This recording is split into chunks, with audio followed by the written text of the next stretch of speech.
dari titisan susu ibu tercinta, mengalirlah sungai kasih abadi.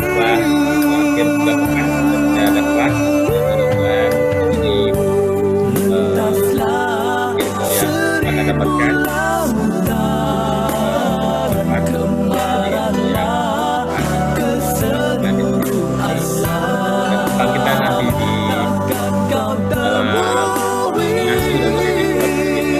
semurni cinta, semurni cinta keluarga.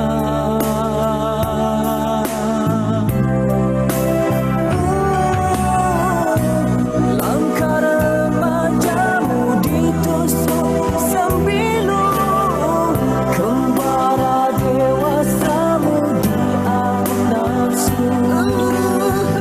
Ingatlah pesan ibu, kenanglah pesan ayah, kembalilah ke jalan Allah. Sayangi keluarga, di situlah bahagia. Sayangi keluarga, di situlah bahagia. Sayangi keluarga, di situlah bahagia. Sayangi keluarga, di situlah bahagia. Sayangi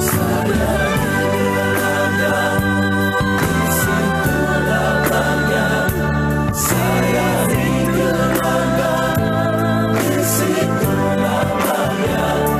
Sayangi keluarga, di situlah bahagia. Sayangi keluarga, di situlah bahagia. Sayangi keluarga, di situlah bahagia. Sayangi keluarga, di situlah bahagia. Sayangi keluarga, di situlah bahagia. Ya, Assalamualaikum warahmatullahi wabarakatuh. Selamat datang pada ayah bunda yang sudah hadir malam ini.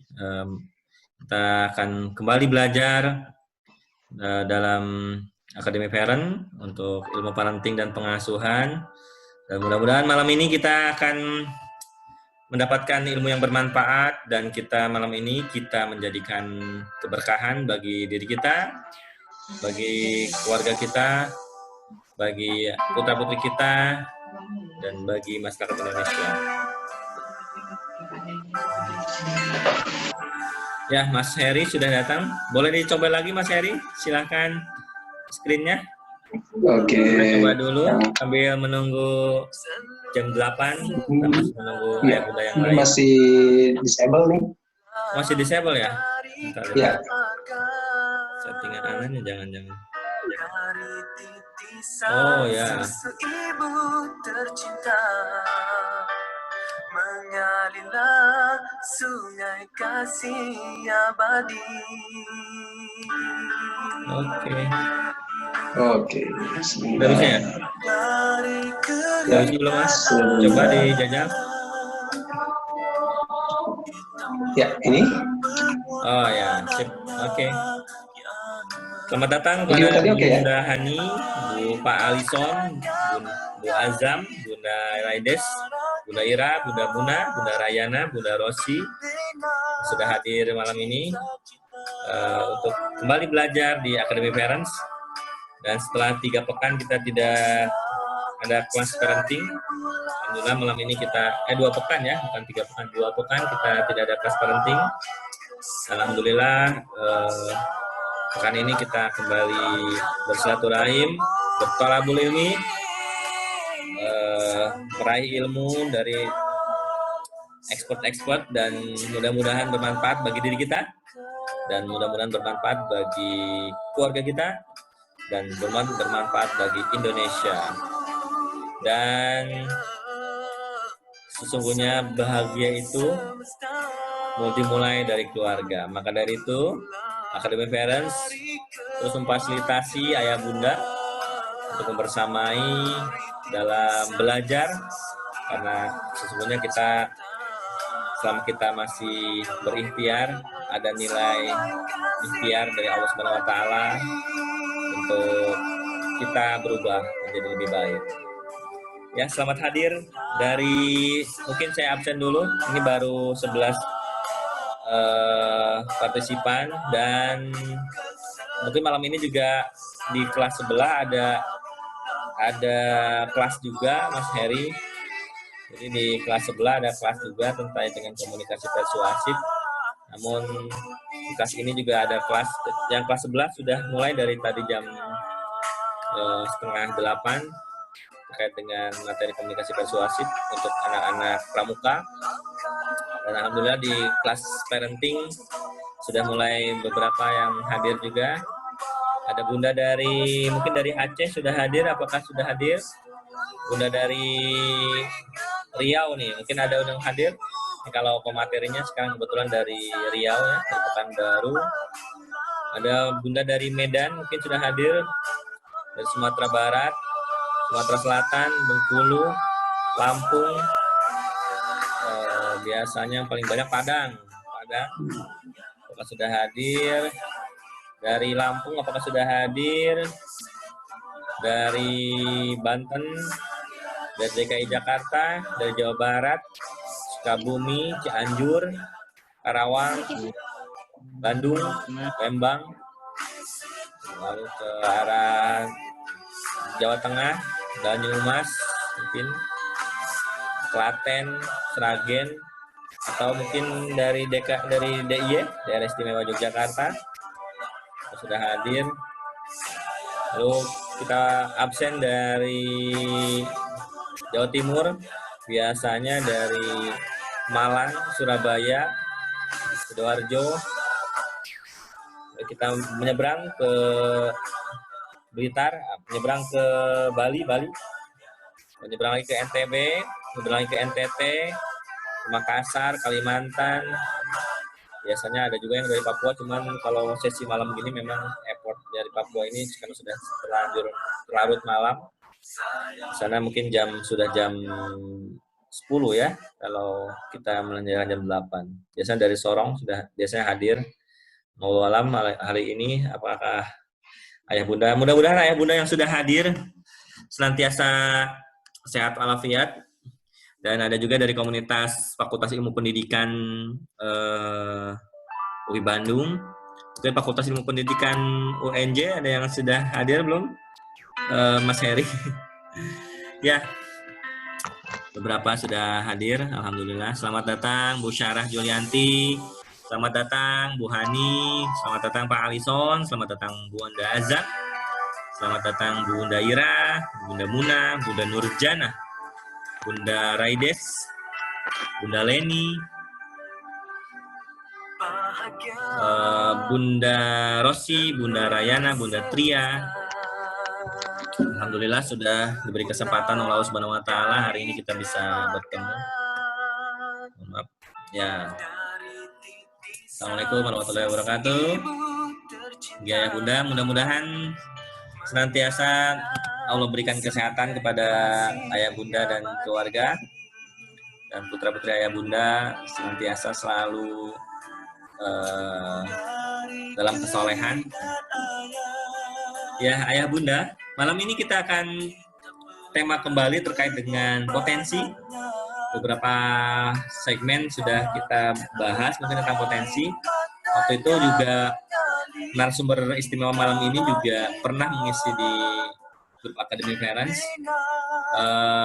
dan waktu itu kita menggunakan metode WhatsApp group, jadi kuliah WhatsApp ya. Jadi memang waktu itu kondisinya sang narasumber jauh entah di mana, jauh dari sinyal, jadi cukup kesulitan kalau menggunakan video conference ataupun Zoom. Dan alhamdulillah malam ini berkesempatan kembali untuk membersamai kita semua dengan Zoom, dan insya Allah 1,5 jam ke depan kita akan belajar bersama. Dan saya akan perkenalkan mungkin sekilas narasumber kita malam ini. Mas Heri, ini suara saya terdengar jelas, mohon maaf. Jelas, bagus. Kalau musik Ya. masuk? Musik mantap. Ya, ini goyang-goyang banget. Oke.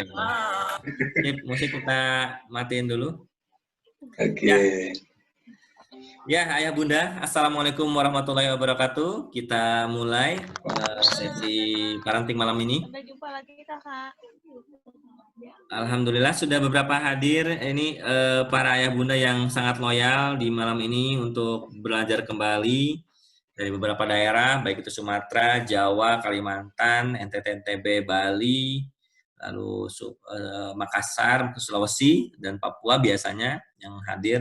Dan malam ini mungkin mudah-mudahan ayah bunda yang tadi ada beberapa yang izin melalui WhatsApp, mudah-mudahan yang diberikan ujian sakit, mudah-mudahan diberikan kesehatan segera oleh Allah Subhanahu wa taala, dan mudah-mudahan keluarganya juga sehat walafiat semua.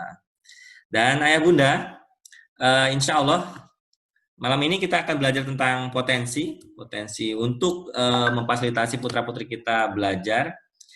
Alhamdulillahirabbil alamin, nahmaduhu wa nasta'inuhu wa nastaghfiruhu wa na'udzubillahi min shururi anfusina wa min sayyiati a'malina may yahdihillahu fala mudhillalah wa may yudhlil fala hadiyalah. Asyhadu an la ilaha illallah wa la syarikalah wa asyhadu anna Muhammadan abduhu wa rasuluh. La nabiyya ba'dahu. Allahumma shalli ala Muhammad wa ala ali Muhammad. Segala puja puji syukur kehadirat Allah Subhanahu wa taala yang hari ini kita bisa bersilaturahim kembali di Academy Parents, dan hari ini mudah-mudahan kita mendapatkan keberkahan dan kesehatan, dan berkat Allah Subhanahu wa taala hari ini kita diberikan kesempatan dan diberikan usia untuk terus belajar untuk membersamai putra-putri kita dalam pengasuhan dan pendidikan. Dan ayah bunda, alhamdulillah sholawat serta salam tercurah pada qudwah kita, teladan kita, Rasul kita, Rasulullah Muhammad Sallallahu Alaihi Wasallam. Semoga malam ini kita menjadi hamba-hamba yang Allah Subhanahu Wa Taala yang beriman dan bertakwa, dan mudah-mudahan kita menjadi para pengikut Rasul yang kita cintai. Dan malam ini sudah hadir narasumber yang sebelumnya di sesi kuliah WhatsApp pernah mengisi juga waktu itu dengan materi talent mapping. Dan hari ini kita langsung dengan sesi Zoom Cloud Meeting, karena waktu itu tidak sempat hadir narasumber untuk di Zoom karena memang kondisi geografis yang tidak memungkinkan. Dan alhamdulillah atas izin Allah Subhanahu wa taala malam ini sudah hadir narasumber yang dulu di WhatsApp cukup lumayan lah, diagendakan 1 jam, namun ternyata sampai 2 jam setengah waktu itu, kalau nggak salahnya sampai setengah 12 ya. Bulan Ramadan atau apa ya waktu itu? Ya, Ramadan ya. Ya, apa kabar Mas Heri Maulana? Alhamdulillah sehat, Kang TB. Alhamdulillah, Mas Heri.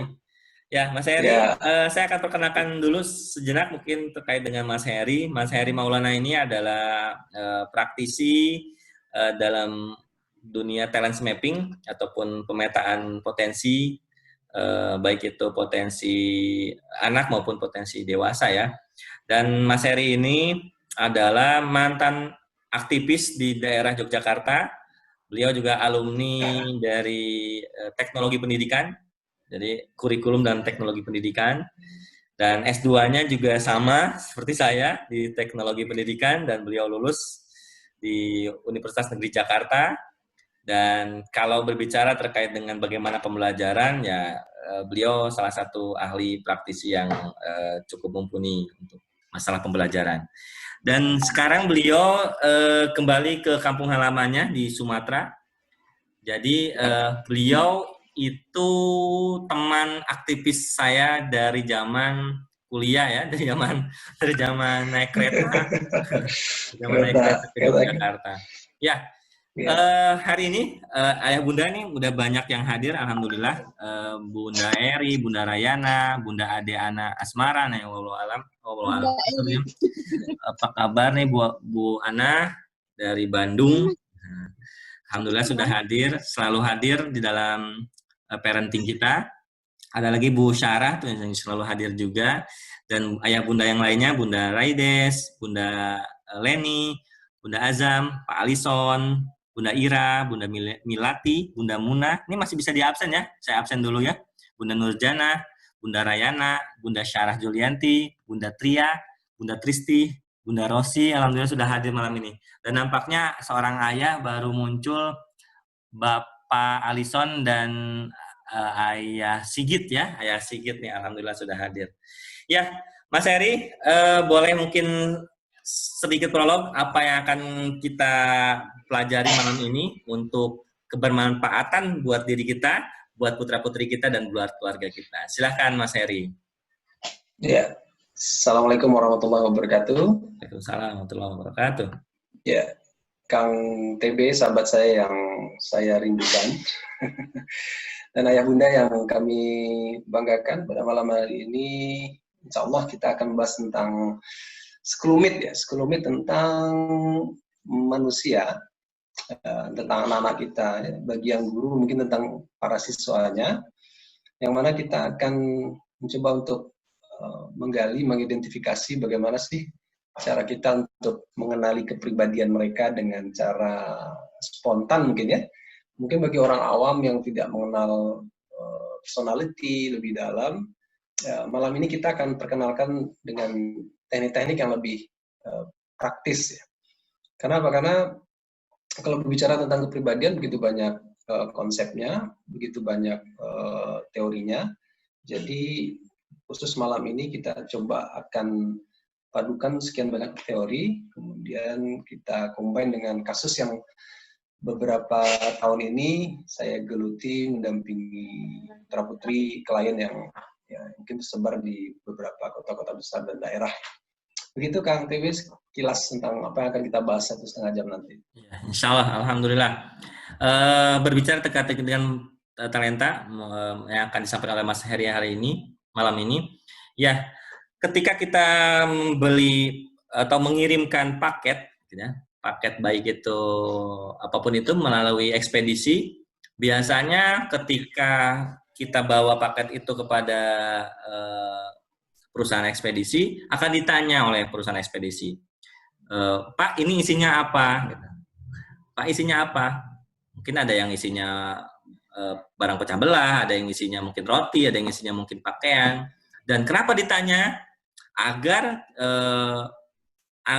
si petugas yang dititipkan paket itu bisa menempatkan sesuai tempatnya. Jadi jangan sampai barang pecah belah disimpan di barang-barang yang bisa kayak pakaian, atau barang pakaian juga disimpan dengan barang pecah belah.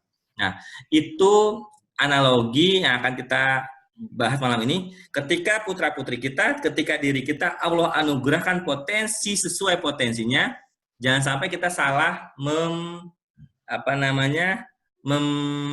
menindak atau berinteraksi dengan salah, mungkin itu Mas Heri ya. Jadi belajar malam ini agar kita mengetahui apakah potensinya itu tadi barang pecah belah atau pakaian atau lain sebagainya, sehingga kita bisa menempatkan sesuai barangnya, sesuai potensinya, agar kita dapat mengetahui potensi putra-putri kita, mengetahui potensi diri kita, sehingga kita bisa sampai dengan tujuan dengan lebih aman, dengan lebih bijaksana, dan dengan lebih berdaya. Mungkin begitu. Silakan Mas Heri, mengapa kita harus belajar malam ini? Silakan Mas Heri, mungkin boleh di-share screen-nya, silakan. Oke, ya. Saya sekitar, nanti saya ini ya, padukan dengan diskusi. Kalau ada yang ingin bertanya, langsung chat boleh ya, Kang TB ya? Siap, oke. Lebih interaktif. Oke. Baik, ya Bunda, bismillahirrahmanirrahim. Ini materi kesukaan saya, walaupun kami berdua lulusan teknologi pendidikan, teknologi pembelajaran, tapi ada satu aspek yang bagi saya pribadi cukup penting bagi orang tua untuk mengenali, ya, yaitu tentang kepribadian anak-anak kita atau siswa. Jadi bagi para guru yang hadir malam ini bisa kita kaitkan dengan proses pembelajaran di sekolah, di kelas. Tema kita, terjudul kita malam ini adalah kenali kepribadian anak, kenali kepribadian pembelajar, ya, pelajar, siswa kita, agar kita bisa mengoptimalkan pembelajaran di sekolah maupun di rumah, ya. Apalagi bagi ayah bunda yang sekarang sibuk di rumah mendampingi putra putrinya, bagaimana sih caranya kita mengenali kepribadian sehingga itu bisa menjadi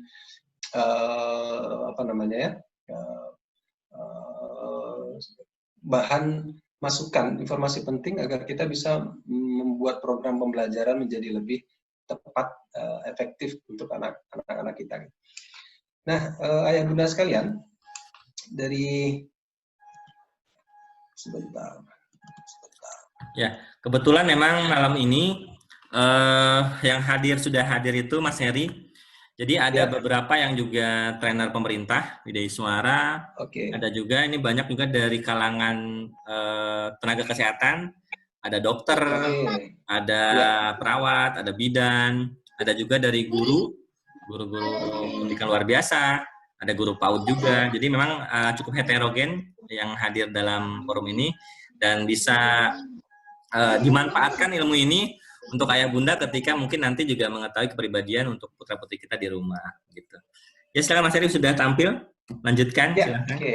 Ini baik Kang TB, seperti ranah pendidikan yang saya tempuh S1 dan S2, pembelajaran itu ada satu tema menarik yaitu effective method gitu.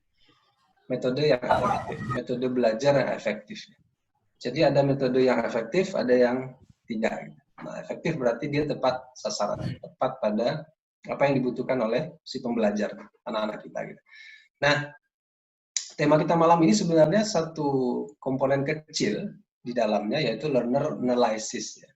Bagaimana kita menganalisa karakteristik pembelajar, karakteristik anak-anak kita, yang mana makin ke sini kita mendapati karakter anak-anak kita semakin dinamis, ya, informasi dari gadget mereka masing-masing.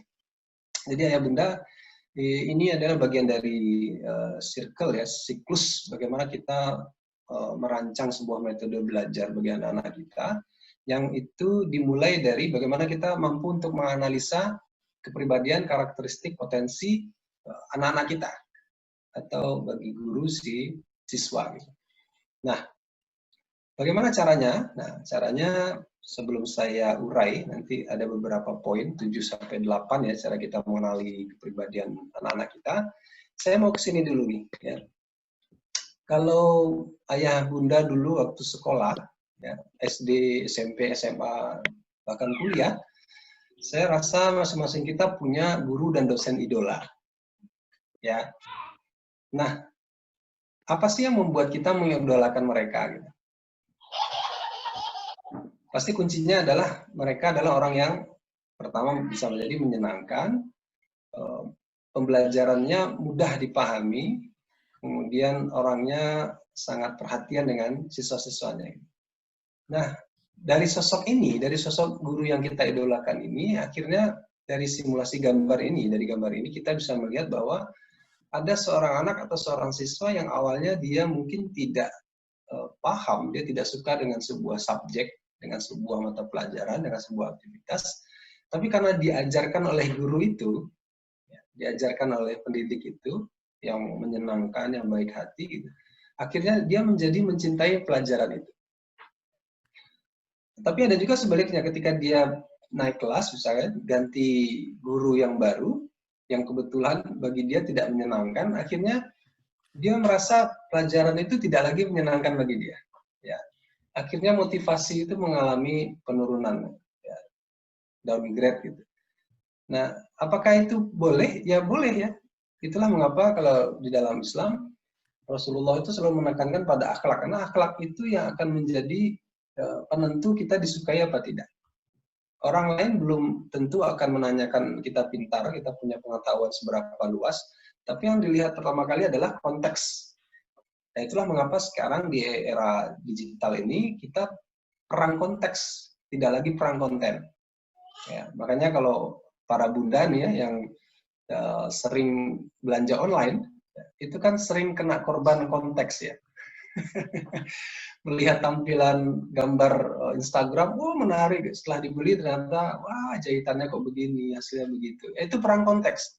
Semua dikemas dalam kemasan yang menarik. dan di dalam dunia kepribadian itu namanya akhlak ya, personality, apa namanya, peak performance dan sebagainya. Jadi intinya adalah bagaimana sikap dan kepribadian kita menjadi kepribadian yang emas. Nah, bagi ayah bunda yang menggeluti homeschooling atau memang membagi perannya, tidak hanya di sekolah tapi di rumah juga menjadi lumbung pengetahuan dan pembelajaran bagi putra-putrinya. Akhirnya apa? Akhirnya dari kasus ini, bahkan saya juga mengalami SD, SMP, SMA, dan kuliah, akhirnya syarat mutlak bagi kita orang tua, bagi kita pendidik, bagi kita customer service bahkan ya, jangan lupakan be a pleasant person. Mencobalah untuk menjadi pribadi yang menyenangkan. Karena apa? Karena secara psikologis anak kecil itu hanya akan mendengarkan nasihat dari orang dewasa yang menyenangkan bagi dia. Saya ulangi ya, anak-anak kecil, anak-anak kita itu hanya akan mendengarkan nasihat, masukan, ya, insight itu dari orang dewasa yang menyenangkan menurut mereka. Bahkan mau senyum ke orang pun ya, mau senyum ke orang yang belum dikenal pun, ketika orang itu dianggap menyenangkan, dia mau senyum. Tapi kalau dianggap tidak menyenangkan, membahayakan, dia nggak mau senyum, mungkin gitu Mas Heri ya. Menghindar, salah satu gitu, contohnya dia resisten gitu. Nah, betul, senyum pun ya, senyum ketika kita menginginkan senyum orang lain membalas kita senyum, ya kita memberikan senyum dulu. Nah, menjadi be pleasant person, jadi pribadi yang menyenangkan ini memang secara psikologis begitu ya, perlakukanlah orang lain seperti kita ingin diperlakukan. Nah, itu kan akhlak. Nah, jadi bagi orang tua, bagi guru, berusaha untuk menjadi pribadi yang menyenangkan. Karena itu starting point penting. Karena apa? Karena kalau sudah menyenangkan, anak-anak itu akan mendengarkan dan mengikuti apa saja yang dipertontonkan dari orang dewasa itu. Ya. Makanya kalau kita melihat para magician ya, para pesulap, bahkan para gundam gitu ya, yang hipnosis, para hipnosis yang negatif itu, pasti penampilannya eye-catching gitu, menarik perhatian, menyenangkan bagi orang lain. Konteksnya diperbaiki. Karena apa? Karena dari tampilan itulah orang akan fokus dengan dengan diri kita. Gitu. Nah, orang kalau sudah fokus dengan kita, itu bagian dari cara kita untuk masuk ke dalam dunia mereka. Ya. Nah, pertanyaannya adalah bagaimana dengan putra-putri kita di rumah? Apakah mereka sering tidak fokus dengan kita? Atau ketika melihat kita cenderung menghindar gitu? Karena ada mungkin di beberapa dari kita juga mengalami ya. Kalau kita takut dengan ayah kita pulang, kita keluar. Ayah keluar, kita pulang gitu ya. Jadi kita menghindari sosok yang bagi kita menakutkan, menyeramkan. Itulah mengapa dalam pembelajaran ya, sosok menyeramkan ini menjadi faktor penghambat siswa-siswa kita itu bisa belajar, gitu. Bisa menemukan aha momennya. Gitu. Kenapa? Karena rasa takut itu bisa membuat seseorang kehilangan semangat untuk belajar. Gitu. Ya. Jadi bagi ayah bunda ini ya, yang wajahnya menyeramkan, gitu. Yang sikapnya menyeramkan, ya saya pun juga evaluasi diri setiap hari. Kalau kita menyeramkan bagi anak-anak kita, mulailah itu dikikis. Kenapa? Karena itu akan menjadi gembok psikologis bagi orang lain, bagi anak-anak kita untuk mendengarkan kita lebih dalam lagi. Ya, ini baru pemanasan nih Kang TB ya, tapi udah menyentil ya. Okay. Nah, bagi ayah bunda di rumah, saya ini materi yang saya senangi ya. Saya beberapa pertemuan kemarin memberikan training guru-guru. Saya meminta ke mereka, ya, bahkan ke orang tua, saya minta ke ayah bunda. Coba silakan ayah bunda menilai berapa poinnya kita sebagai orang tua di depan anak itu menyenangkan atau tidak. Seberapa besar poin kita sebagai orang tua itu di depan anak menyenangkan atau tidak. Ya. Coba ayah bunda dibayang-bayang aja ya. Ya, silakan ayah bunda. Kira-kira ayah bunda berani memberikan skor terhadap dirinya berapa? Jadi yang paling kecil skor 50 ya, Mas Heri? Iya, 50. Yang paling kecil 50, yang paling besar 100 gitu ya? 100 ya. Oke, kalau minus silakan ayah bunda. Malu nanti. disiapkan pulpennya dan pensilnya ataupun HP, mungkin pakai HP boleh, bisa langsung Ya, exercise boleh. Ya. biar kita Coret-coret mengetahui. dinding juga boleh Kang TB. Boleh nambah-nambahin yang coretan dinding dari putra-putri kita. Ya, silakan. Berapa skor ayah bunda dari 50 sampai 100 untuk menilai secara diri ayah bunda sendiri ya? Berapa nilainya? Terkait dengan apa tadi Mas Heri?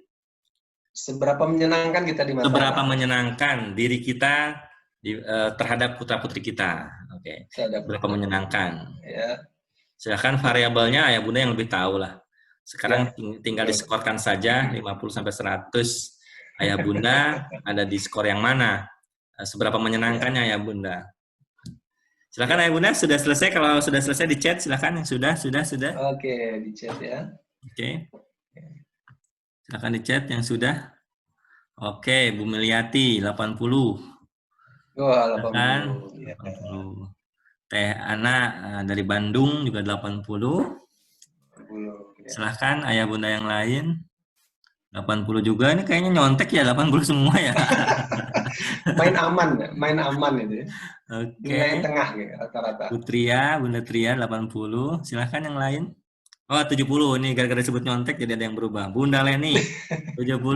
Terima kasih Bunda Leni. Bu Tristi 60. Terima kasih Bunda Pak Alison, Bunda Raides 75, 70, 65.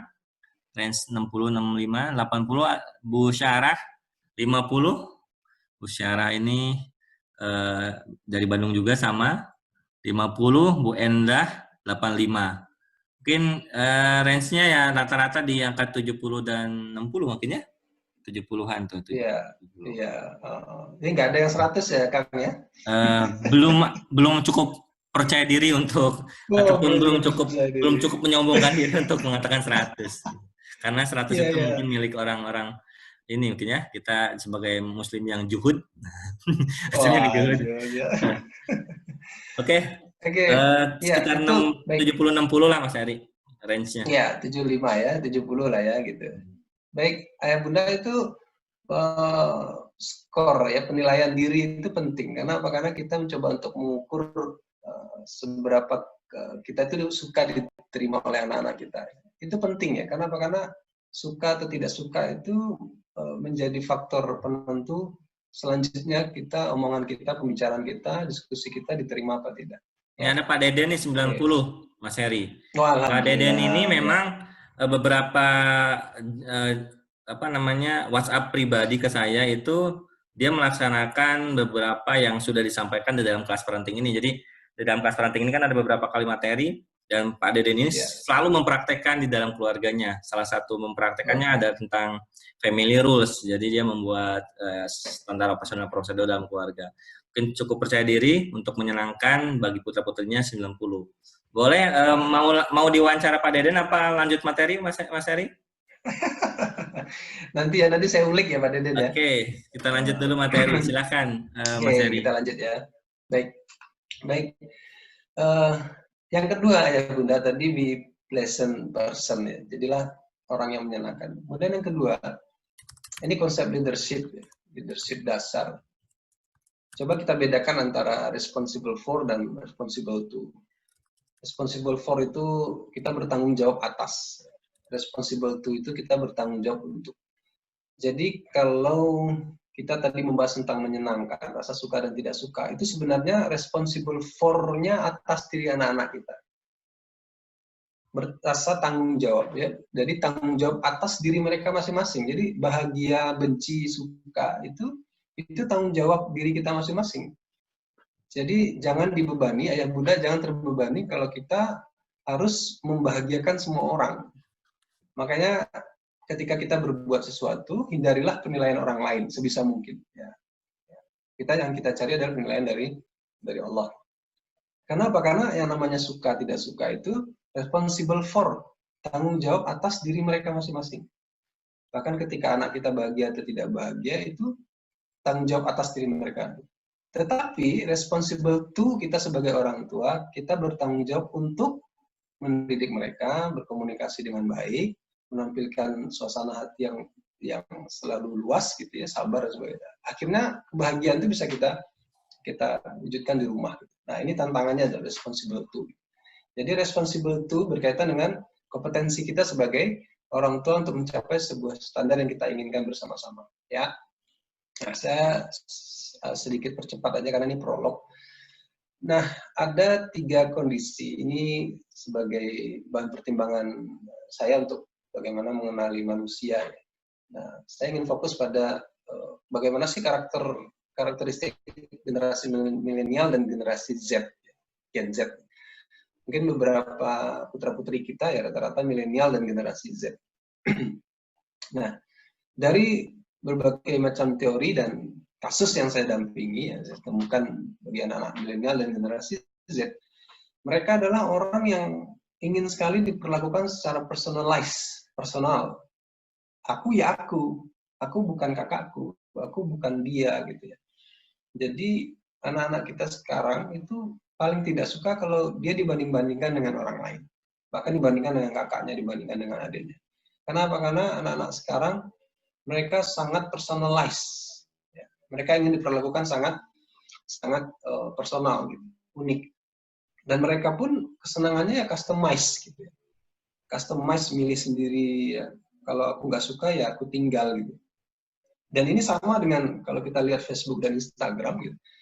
Kalau ayah bunda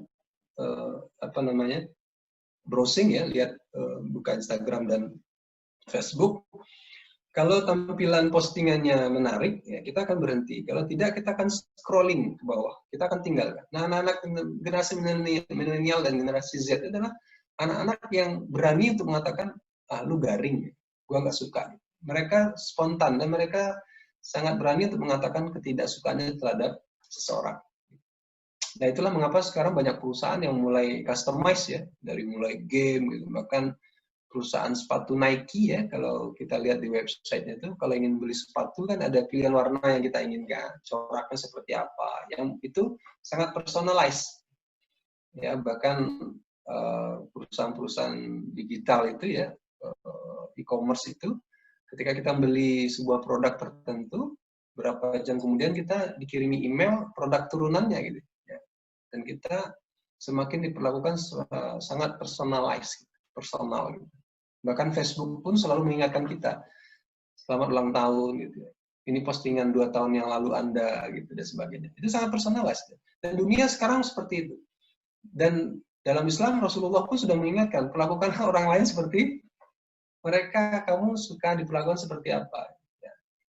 Dan dunia itu berputar seperti itu. Kemudian yang kedua adalah mereka digital native, ya, mobile native, yang dimana setiap hari mereka membawa gadget mereka, dan sebenarnya ini bisa dimanfaatkan sebagai sumber belajar, ya, metode mereka untuk belajar. Nah, kemudian yang ketiga, mereka itu anak yang terbuka, ingin yang jelas dan terhubung. Mereka tidak ingin ditutup-tutupi, gitu. Bahkan anak generasi Z itu, ya, anak generasi Z itu dikatakan generasi Z karena mereka cenderung terlibat dalam pembicaraan orang tua mereka. Di keluarga itu mereka sudah mulai dilibatkan. Ya, itulah mereka sekarang banyak yang secara usia itu terakselerasi ya, bisa mengerjakan ini, itu. Di zaman kita dulu waktu kecil mungkin kita dulu tidak seperti mereka, tapi mereka sekarang sudah mengalami lompatan yang begitu jauh. Kenapa? Karena mereka mulai dilibatkan pembicaraan-pembicaraan yang lebih strategis di tengah keluarga. Itu generasi Z. Nah, mereka adalah anak yang jelas. Jadi, bagi mereka itu diperjelas saja. Kamu mengerjakan ini. Jangan ada yang sesuatu yang membuat mereka bias. Kalau sudah bias, itu mereka akan tinggalkan. Ingat sekali lagi, mereka adalah generasi yang sangat terbuka, sangat jujur sekali untuk menilai kamu disukai apa tidak. Nah, kita disukai apa tidak. Nah, kemudian yang keempat, ini yang mungkin kadang saya juga shock. Ternyata mereka tuh senang yang shocking gitu. Shocking itu kalau kita ngobrol dengan mereka ya, gimana kabarmu? Kalau kita kalem itu mereka bawaannya, lu nggak asik. Gitu. Kenapa mereka suka yang shocking? Karena tiap hari mereka dibikin shock dengan digital mereka, dengan gadget mereka. Ya. Dengan hal-hal yang viral dan sebagainya. Akhirnya apa? Akhirnya kita sebagai orang tua mau tidak mau belajar apa sih yang sekarang menjadi trending topik YouTube, ya, trending topik di Instagram dan sebagainya. Agar apakah kita masuk ke dunia viralnya mereka? Mereka sedang bahas apa? Karena kalau tidak, kita akan dianggap sebagai orang yang tidak asik, ya, tadi tidak menyenangkan.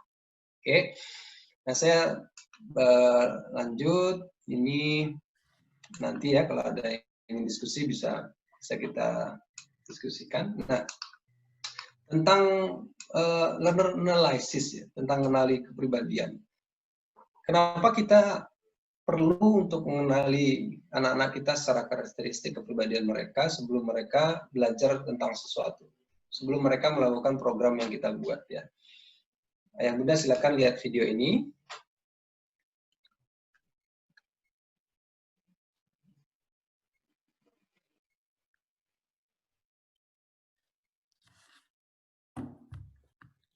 Audionya diklik sebelah kanan, Mas Heri, yang tombol 3 titik-titik itu.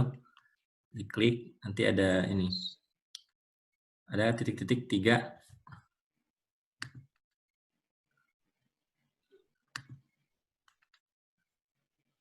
Share audionya juga gitu.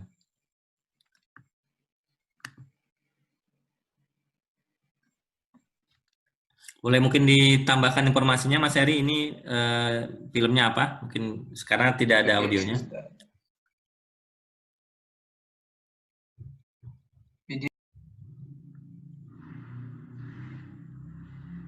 Klik tombol sebelah kanan atas, ada yang titik 3 itu, di share audionya juga.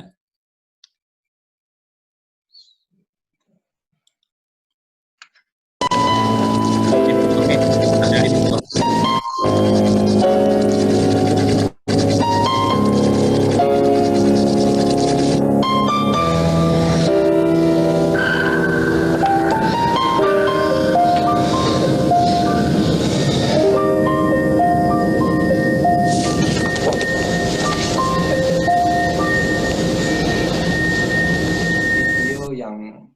Kita kalau begitu banyak orang tua, ya, orang-orang dewasa yang terlalu cepat jump into conclusion, gitu. Cepat, anakku begini, anakku begitu, anakku begini, ya. Lihat nilai UTS-nya jelek, gitu ya, kita menyimpulkan bahwa dia tidak bagus dalam pembelajaran ini, gitu. Ya, jadi salah satu cognitive distortion, ya, salah satu yang membuat kognitif pikiran kita itu tidak berkualitas adalah kita terlalu cepat mengambil keputusan, kesimpulan tentang anak-anak kita. Iya. Bisa jadi anak-anak kita adalah anak yang slow motion, gitu. Slow, gitu. Ya. Dan kita tidak sabar sebagai orang tua. Bisa jadi anak-anak yang cepat, gitu, tapi di titik tertentu dia melambat lagi. Nah, jadi kesimpulan saya tentang anak-anak, ya, anak-anak itu punya titik lesatnya masing-masing. Jadi tugas orang tua bersabar untuk menunggu lesatnya kapan, gitu. Ya, pernah ini, Mas Heri, pernah membaca status Facebook dari seorang pengusaha kalau nggak salah. Jadi gini, teman-teman gue yang dulu ranking 1 pada kemana sekarang ya hidupnya, gitu. Jadi dia riset orang-orang yang biasa ranking 1 dari SD, SMP, SMA, bahkan mungkin banyak yang lebih melesat suksesnya dibanding orang-orang anak-anak yang dulunya mungkin di zaman dia nggak ranking 1, gitu. Nah, begitu tadi. Jadi ketika anak kita mungkin tidak ranking 1 ataupun nilai akademiknya tidak terlalu besar, gitu, bukan berarti putus harapan dan bukan berarti bahwa anak kita calon orang tidak sukses, gitu kan ya. Dan mungkin tadi orang pengusaha itu dia waktu itu merasa dia itu nilainya jauh dari 10 besar, dan dia mempertanyakan teman-teman gue yang dulu ranking 1 itu pada kemana ya, katanya gitu. Iya. Ya, itu intermezzo aja, silakan lanjut Mas Heri. Ya, oke. Ya, tadi itu video tentang jump into conclusion, ya. Jangan buru-buru untuk melompat pada kesimpulan. Bahkan kita mencoba untuk menerawang puluhan tahun ke depan tentang anak-anak kita, ya. Itu terlalu melelahkan. Nah, kita masuk ke hal yang pertama, gitu. How to do learner analysis. Bagaimana cara kita untuk melakukan analisa pembelajar, analisa anak-anak kita gitu, sebelum kita belajar, memberikan metode, sebelum memberikan program gitu ya. Nah, Kang TB dan Ayah Bunda, yang namanya belajar itu intinya adalah repetition, the law of repetition, pengulangan ya pengulangan. Makanya di apa namanya pepatah Minang itu apa jalan dek batampuh, apa kaji dek ulang gitu. Hafal jalan itu karena sering ditempuh. Gitu. Hafal kaji ilmu itu karena sering diulang. Nah, ketika kita berbicara tentang karakteristik anak-anak kita, coba Ayah Bunda, ini Ayah Bunda yang menyaksikan, kalau bawa alat tulis lah, ya silakan mencoba untuk orat-oret ya. Mungkin jadikan satu putrinya sebagai sampel. Kita coba kupas ya malam ini beberapa metode untuk mengenali karakteristik mereka. Yang pertama yang selalu saya pakai adalah tanyakan ke diri kita dan lihatlah hasil pengamatan kita terhadap diri anak-anak kita, seberapa tinggi tingkat kesabaran mereka. Karena menurut Imam Syafi'i, agar kita sukses belajar itu salah satu modalnya adalah harus bersabar ya. Karena belajar itu jangka panjang, bisa jadi hasilnya tidak terlihat dalam hitungan waktu. Ya, dia mungkin bertahun, ya, bulan dan sebagainya. Jadi silakan Ayah Bunda pilih salah satu putra-putrinya, ya. Mungkin yang kecil Ya. atau yang bagi yang memiliki putra-putri lebih dari satu ya, silakan dipilih. Ya. Kita jadikan exercise ya. Ya. Kalau Ayah Bunda yang punya putra-putri 5, silakan dipilih satu aja buat bahan exercise kita malam ini. Silakan Ayah Bunda. Mungkin sudah terbayang siapa anaknya akan jadikan exercise malam ini. Silakan Ayah Bunda yang akan mungkin boleh dicat juga. Sudah siap. Siapa yang sudah siap mengambilkan satu anak saja dari 5 anak, dari 3 anak, atau mungkin yang anaknya 1 ya, berarti anak tersebut disiapkan untuk menjadi bahan exercise malam ini. Mungkin gitu ya Mas Heri ya? Ya, betul kan. Betul. Silakan Ayah Bunda, sudah siap ya? Boleh anak tetangga kan? Nah ya, saya jangan anak tetangga. Atau lagi menilai anak teman di kantor mungkin ya. Oke, Ayah Bunda siap ya? Oke.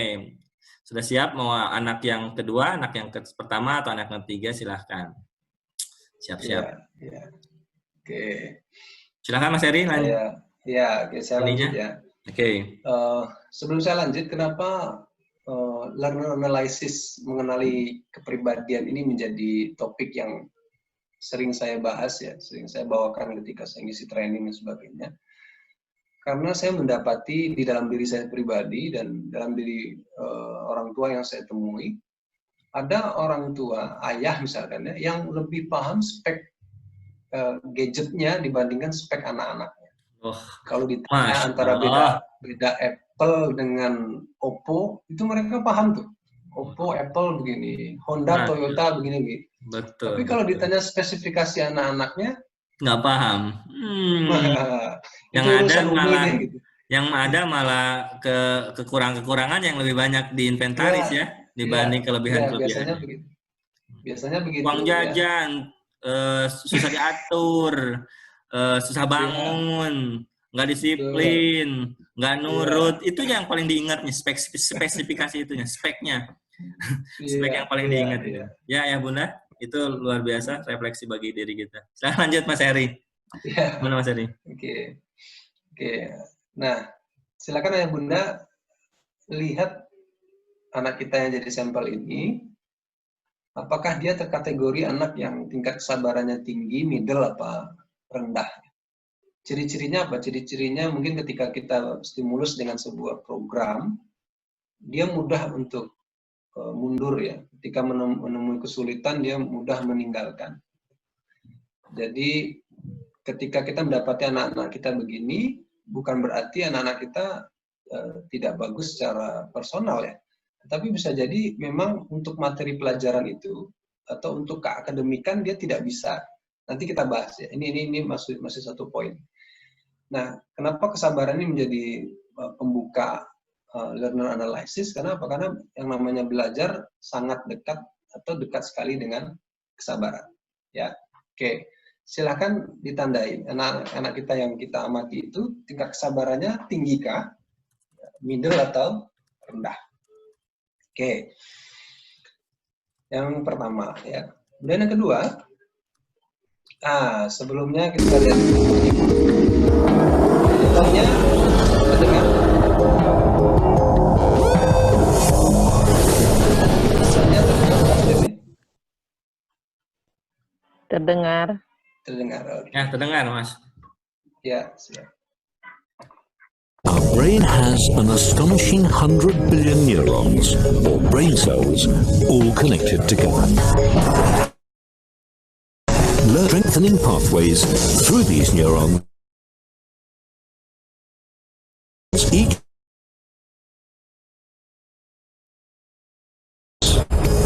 for any of us to learn something new, let us to jump across this gap to continue its journey.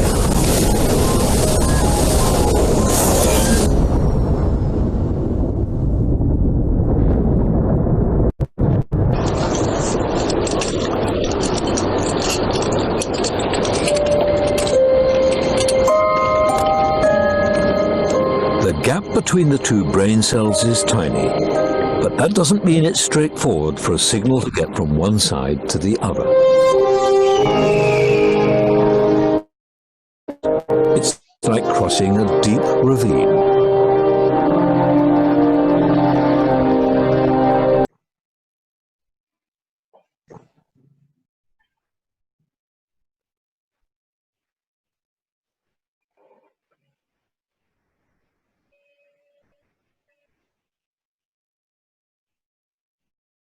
Videonya.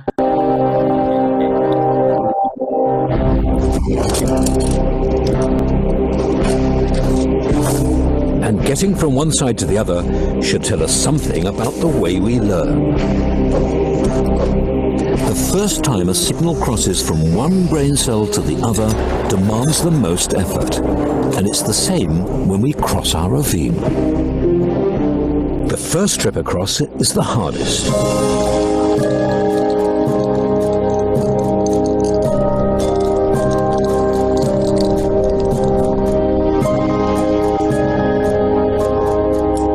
Having crossed the ravine once, the journeys across get easier and easier.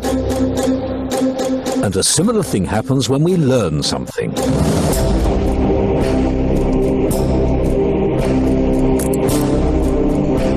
To start with, learning is difficult.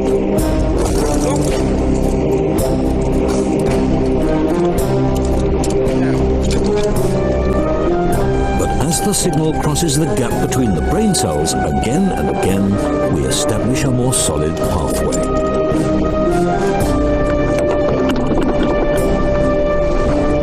Sorry about that.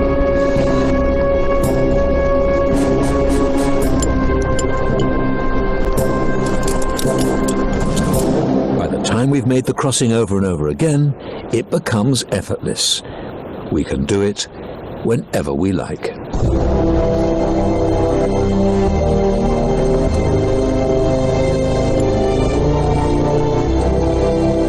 We finally learned something.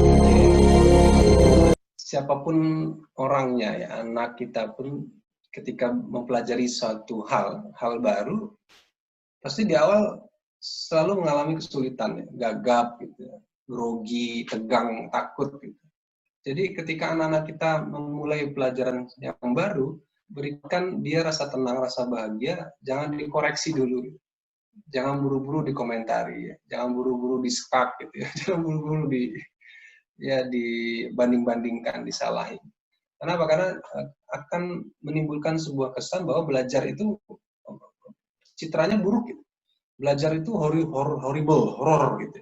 Kenapa? Karena selalu di bawah tekanan. Itulah mengapa banyak di antara kita ya, saya berani untuk mengatakan banyak di antara kita yang tidak berani untuk melanjutkan studi setelah S1. Kenapa? Karena perjalanan skripsinya begitu menegangkan. Gitu. Akhirnya dia menyimpulkan bahwa ilmu pengetahuan itu menegangkan. Gitu. Ya. Kenapa nggak langsung S2? Enggak, horor. Gitu. Nanti pembimbingnya bla bla bla. Gitu.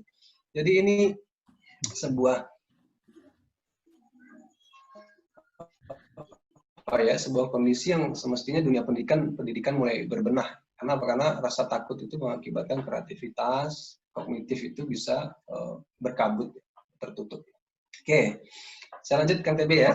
Silakan. Nah, kemudian yang kedua tadi tentang kesabaran, ya. Kesabaran mungkin konteksnya lebih luas.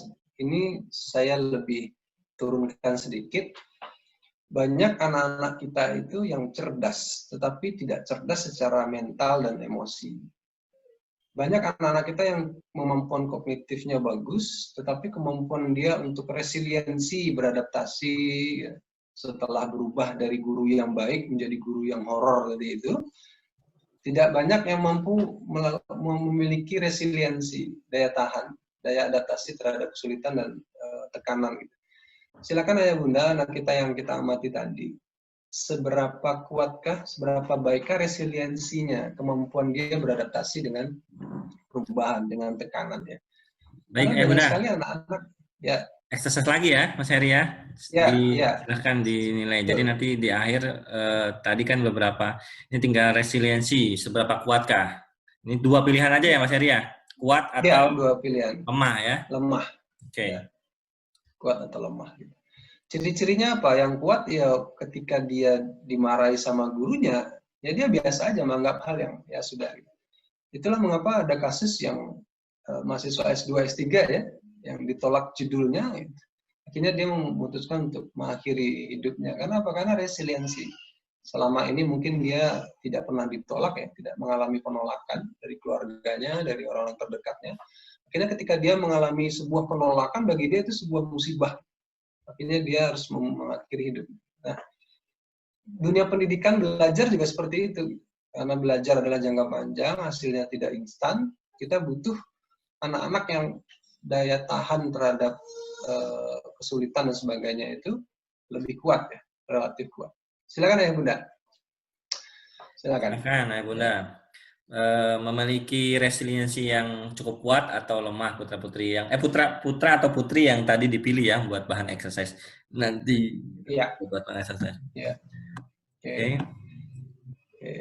Kalau bahasa Sunda ada yang mudah pundungan, terus ada lagi yang tadi kalau bahayanya tadi ya ketika di dunia akademik ketika tidak mendapatkan hasil yang diinginkan bahkan sampai ke tingkat mengakhiri hidup gitu ya Mas Heri ya.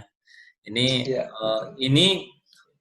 terpola. Jadi kalau ada mahasiswa ataupun anak SMA ataupun mahasiswa S1 atau S2 yang mendapatkan kegagalan dalam akademiknya lalu dia merasa bunuh diri karena merasa tidak mampu.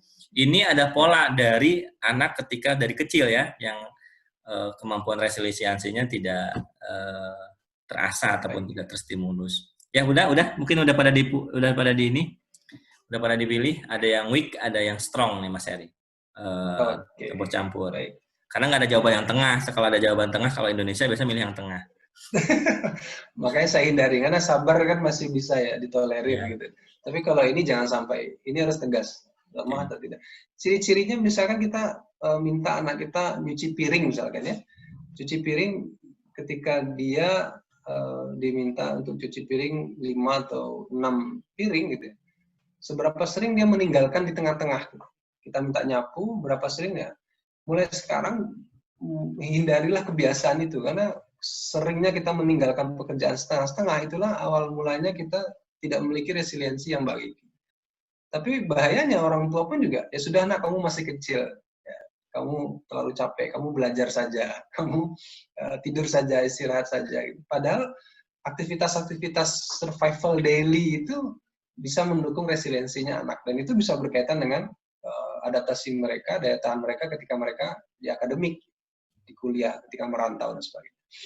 Oke ya Bunda, saya lanjut. Nah, ini saya dapatkan waktu saya S2 tahun 2011 ya. Saya mendapatkan materi tentang IQ yang mungkin pada waktu itu IQ sudah mulai ditinggalkan ya, karena apa? Tidak lagi seksi untuk menilai potensi anak-anak kita, kelebihan. Gitu. Tetapi dari materi itu saya mendapatkan sebuah insight bahwa penting rasanya kita meraba, tidak menjudge ya, meraba IQ anak-anak kita. apakah dia tergolong fast. IQ itu kan kemampuan anak-anak kita cepat atau lambatnya memproses informasi. Diberikan materi, dia cepat nggak menangkapnya, cepat nggak mengolahnya, cepat nggak untuk menceritakan kembali, mengkomunikasikan kembali. Nah, silakan Ayah Bunda, rabalah IQ anak-anak kita. Syukur-syukur sudah ada tesnya ya, gitu. Tapi tes itu kadang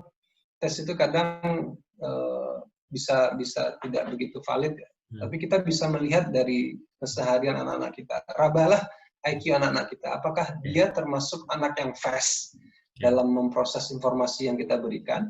Oke, Bunda. Atau low? Ini bahasan juga meraba ya. Jadi raba lah. Jadi tidak menjustifikasi, tidak menilai secara permanen mungkin ya. Jadi bahasa Mas Eri ini meraba. Silahkan meraba karena ayah bundanya yang paling sering dan paling tahu putra-putrinya. Maka jadi bahasanya meraba. Setidaknya sudah tahu kecepatan memproses informasi bagi seorang putra-putrinya. Monggo, pas, middle atau low? Atau low. Ini penting karena apa? Karena ketika dia termasuk yang low gitu ya.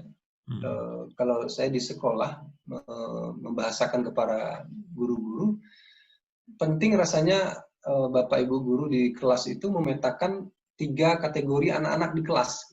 Yang mana yang fast, yang middle, yang low. Biasanya di kelas itu kalau rata kan middle yang paling tinggi itu.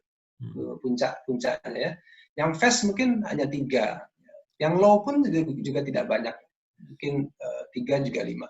Nah, implementasinya apa di dalam kelas? Ketika kita punya mapping begini, bagi anak-anak yang fast itu hanya diberikan pemantik saja, mereka bisa belajar sendiri. Ya.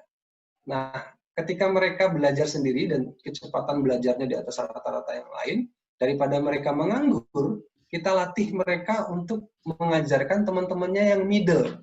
Nah, misalkan ada 3-5 orang anak yang cerdas ya, pinter, mereka dibagi untuk peer teaching di kelas, untuk mengangkat yang middle. Yang low itu gimana? Yang low itu tanggung jawabnya guru, gitu ya.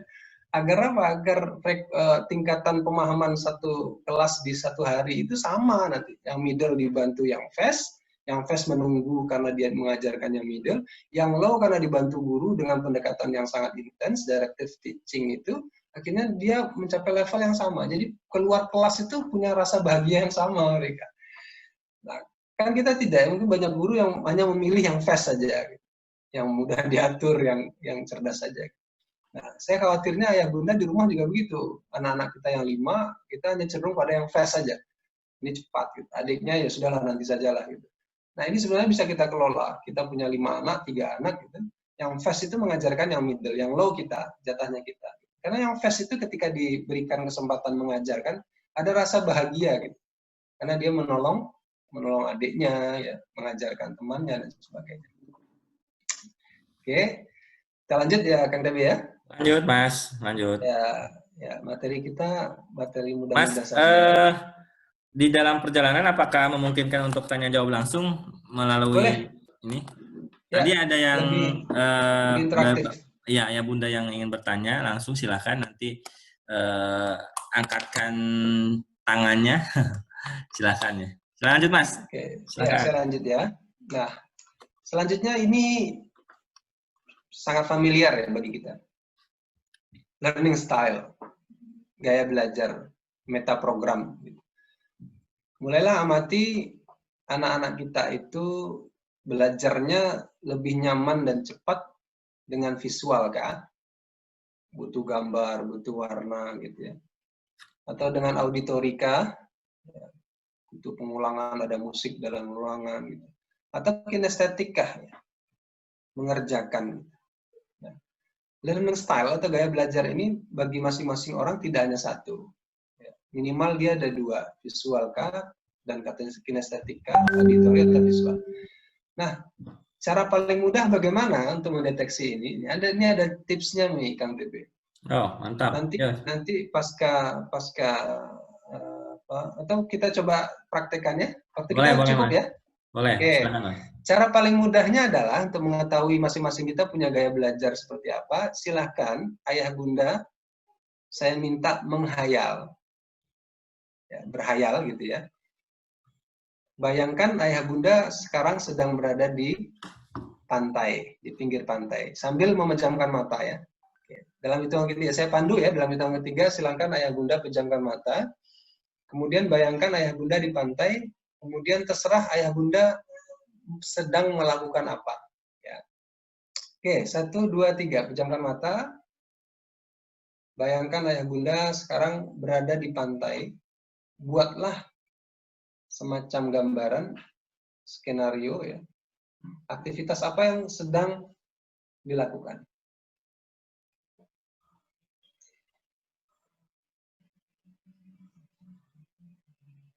Oke, cukup ya? Cukup. Ya, cukup Mas. Oke, kita coba case Kang TB nih. Kang TB ngapain tadi di pantai? Nginjak-nginjak pasir. Injek-injek pasir. Ya. Oke, terus? Terus itu mainin air-air yang ada di pasir itu. Mainan air. Oke. Nginjek-nginjek airnya itu badannya bergerak, merasakan Bergerak, sentuhan Mas. atau melihat bergerak ya? Bergerak. Oke. Makanya Kang TB dari dulu memang orangnya nggak bisa diem ya. Nah, kalau kita melihat aktivitas itu kan menghayal. Berhayal itu kan kegiatan yang paling mudah. Ya, paling mudah. Dan spontan yang dimunculkan apa? Lihat, kata kerja yang muncul di hayalan kita itu seperti apa? Kalau Kang TB sepertinya lebih cenderung kinestetik ya. Kalau ada sebuah hal, lebih senang itu dikerjakan. Ada proyeknya. Ya, what next, apalagi gitu. Jadi, begitu. Nah, kalau kita ingin tahu anak-anak kita, putra-putri kita, cobalah mereka minta menghayal. Menghayal anak-anak kita senang. Coba menghayal kalau kamu di sekolah ngapain. Ada tadi yang melihat laut luas. Nah, melihat, diksi kata yang dipakai aja melihat laut luas. Berarti visual. Ada lagi yang jalan-jalan di pantai. Oke. Ada lagi yang ya baru itu. Jadi jalan-jalan di pantai emang melihat laut yang luas gitu. Ya, itu kemungkinan beliau visual gitu. Beliau visual. Jadi gunakanlah kemampuan itu, gaya belajar itu untuk mendorong, mempercepat proses belajar kita gitu. Kalau saya visual dan kinestetik, butuh dilihat, ya, butuh dilakukan, dipraktekkan. Nah, putra-putri kita yang tadi yang kita amati, mereka ini cenderung yang mana nih? Kalau kita minta melakukan sesuatu hal atau program tertentu, aktivitas tertentu, mereka ini lebih cepat actionnya dengan menggunakan gaya seperti apa? Visual, coret-coret, gambar-gambar. Jadi kalau ada putra-putri kita yang menggambari bukunya gitu ya, dengan warna-warni, ya kemungkinan dia visual. Gitu. Bahkan saya punya teman, setiap guru mengajar itu, ya dia tidak pernah mendengarkan, dia hanya menggambar, tapi setiap ditanya dia bisa menjawab. Sekarang dia bekerja di Sandi Negara, ya, saking jagonya menggambar, di SMA itu dia membuat kepean ya, contekan rumus-rumus itu dengan visualisasi gambar yang hanya dirinya yang bisa menerjemahkan. Okay. Itu ya. Ini ya apa inovasi dalam mencontek ya. Inovasi. Akhirnya bakat itu bisa dipakai untuk sekolah di Sandi Negara ya, bekerja di Sandi Negara gitu. Nah, silakan Ayah Bunda. Ada yang bertanya Mas Heri, Bu Siti ya, nih, Bu Siti mengacungkan jarinya, mengacungkan jarinya, mengacungkan tangannya. Bu Siti, silakan, boleh langsung bertanya, silakan Bu Siti, di unmute audionya. Ya. Sambil menunggu Bu Siti, tadi ada yang bertanya juga, Mas, apakah resiliensi itu bisa di-upgrade gitu ya? Itu ada pertanyaan itu dari chat ya, sebelum menunggu Bu Siti tadi. Iya, bisa gitu, bisa. Tapi kita tetap lihat dia punya masa lalu perih apa tentang resiliensi.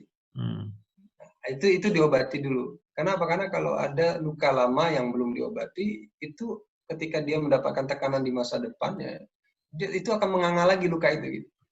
Ya, makanya orang yang bisa move on ketika dia berdamai dengan masa lalu, berdamai dengan dirinya. Nah, kita penting untuk mengusut, menggali, kira-kira ada nggak luka masa lalu yang membuat anak-anak kita resiliensinya lemah. Ya, misalkan banyak anak-anak yang takut ketika dia diminta untuk presentasi ke depan. Rata-rata anak-anak yang penakut ini biasanya di rumah itu ada salah satu orang tuanya yang otoriter. Serba dipaksa, serba semua sudah instan, semua dipilihkan, semua sudah jadi, dan nggak boleh ini, nggak boleh itu. Akhirnya kemampuan dia untuk inisiatif dan berani itu cenderung tertutup ya. Akhirnya ketika dia mendapat tekanan, dia merasa ini tekanan dari rumah gitu. Dia bawa-bawa kenangan itu. Jadi sangat penting ketika kita perlu memurai ulang kejadian-kejadian besar apa yang pernah dialami oleh putra-putri kita, sehingga mereka menjadi orang yang tidak pedean gitu. Tidak berani ngambil keputusan, tidak bisa beradaptasi dan sebagainya. Begitu Kang TB. Bahasanya Bunda Eli Risman itu luka-luka pengasuhan. Jadi mungkin tadi juga betul, kita harus juga merefleksikan diri kita, luka-luka pengasuhan apa yang diderita oleh putra-putri kita akibat pengasuhan kita. Sehingga luka pengasuhan ini bahkan di dalam risetnya Bunda Eli itu, luka pengasuhan ini bisa diwariskan lagi, jadi menjadikan luka pengasuhan bagi cucu kita. Diwariskan lagi nanti jadi luka pengasuhan cicit kita. Nah, ini hati-hati Ayah Bunda, bagi yang sering memberikan luka pengasuhan kepada putra-putri kita, mulai dari sekarang, ayo kita evaluasi diri. Sebenarnya habit apa sih, ataupun perilaku apa sih, ataupun kata-kata apa sih yang sering kita lakukan kepada putra-putri kita sehingga timbul luka pengasuhan pada putra-putri kita. Kita lanjut Mas Heri. Salah satu saya coba bahas, dan salah satu cara kita mengobati luka itu, setiap mau tidur mintalah maaf pada putra-putri kita itu. Nah, maaf ya Abi, Abah, kemarin hari ini sering marah. Tapi catatannya besok jangan diulangi lagi ya. Iya. Habis mencubit, astagfirullahaladzim. Malam tobat, astagfirullahaladzim. Besoknya cubit lagi. Astagfirullahaladzim lagi. Besok cubit lagi. Astagfirullahaladzim. Itulah. Ini fenomena ya. Fenomena beberapa orang tua yang sering memberikan luka pengasuhan kepada putra-putrinya. Jadi tadi salah satu tips dari Mas Heri yaitu tadi mintalah maaf, dampingi mereka sebelum tidur, sebelum mereka dan dongengi kalau ingin lebih responnya lebih bagus, lalu tadi minta maaf apa yang hari ini terjadi kepada putra-putri kita, sehingga kita kadang tidak sadar melakukan luka pengasuhan kepada putra-putri kita ya, dan itulah salah satu kiat yang cukup efektif, yaitu meminta maaf sebelum mereka tidur dalam apa luka pengasuhan yang hari ini kita lakukan. Lanjut Mas Heri, kita ke Mbak Ferry. Oke. Nah, ini sangat umum ya. Sudah sangat paham kita dengan teori ini. Brain tendency ya, saya membuat ilustrasi tendensi. Kira-kira anak-anak kita itu lebih cepat cenderung berpikir itu otak kiri atau otak kanan. Walaupun secara penelitian ketika kita melakukan sebuah aktivitas bedanya hanya 6% Kang TB, Ayah Bunda. Jadi tidak yang sangat jauh ya rentangnya ya, otak kiri, otak kanan. Yang sangat otak kiri, tidak pernah otak kanan, tidak juga gitu. Jadi yang kita yakini ya jaraknya hanya sekitar 5-6% gitu. Tetapi setiap orang punya kecenderungan pertama kali dia menggunakan otak yang mana. Misalnya ketika ada masalah, dia memulai dengan apakah hitung-hitungan, analisa, sebab akibat gitu ya, untung rugi ya, itu berarti cenderung otak kiri gitu. Atau cenderung ketika diskusi atau ada yang bertanya, dia langsung nanya, maunya apa sih gitu ya, itu otak kanan gitu.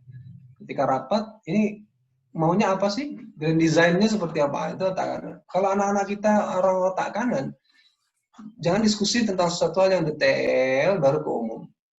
Umum dulu, baru detail gitu. Kalau dia otak kiri, ya detail dulu, baru umum. Ya. Kalau otak kanan kita berbicara tentang detail, mama maunya apa sih gitu? Ayah maunya apa? Akhirnya kita debat tuh. Kamu kok nggak menghargai mama sih gitu ya? Padahal dia adalah anak yang butuh grand design gitu. Dia global dulu, baru detail. Yang left, detail dulu, baru global. Gitu. Nah, ketika kita tidak memahami, ini jadi sumber konflik masing-masing. Gitu ya. Dan masing-masing anak juga berbeda. Gitu. Karena yang satu butuh sebab akibat dulu, alasannya apa, kenapa aku harus melakukan ini, gitu. Dijelaskan. Teorinya begini, manfaatnya begitu. Gitu. Nah, ya. Kalau yang kanan ya, manfaatnya begini, ya kesimpulannya dulu. Gitu. Kamu melakukan ini, gitu. Karena akan begini. Silakan Ayah Bunda, di mereka cenderung otomatis muncul yang mana? Gitu. Ya, apakah kiri atau kanan? Ya. Tendensi. Oke, Bunda, silahkan.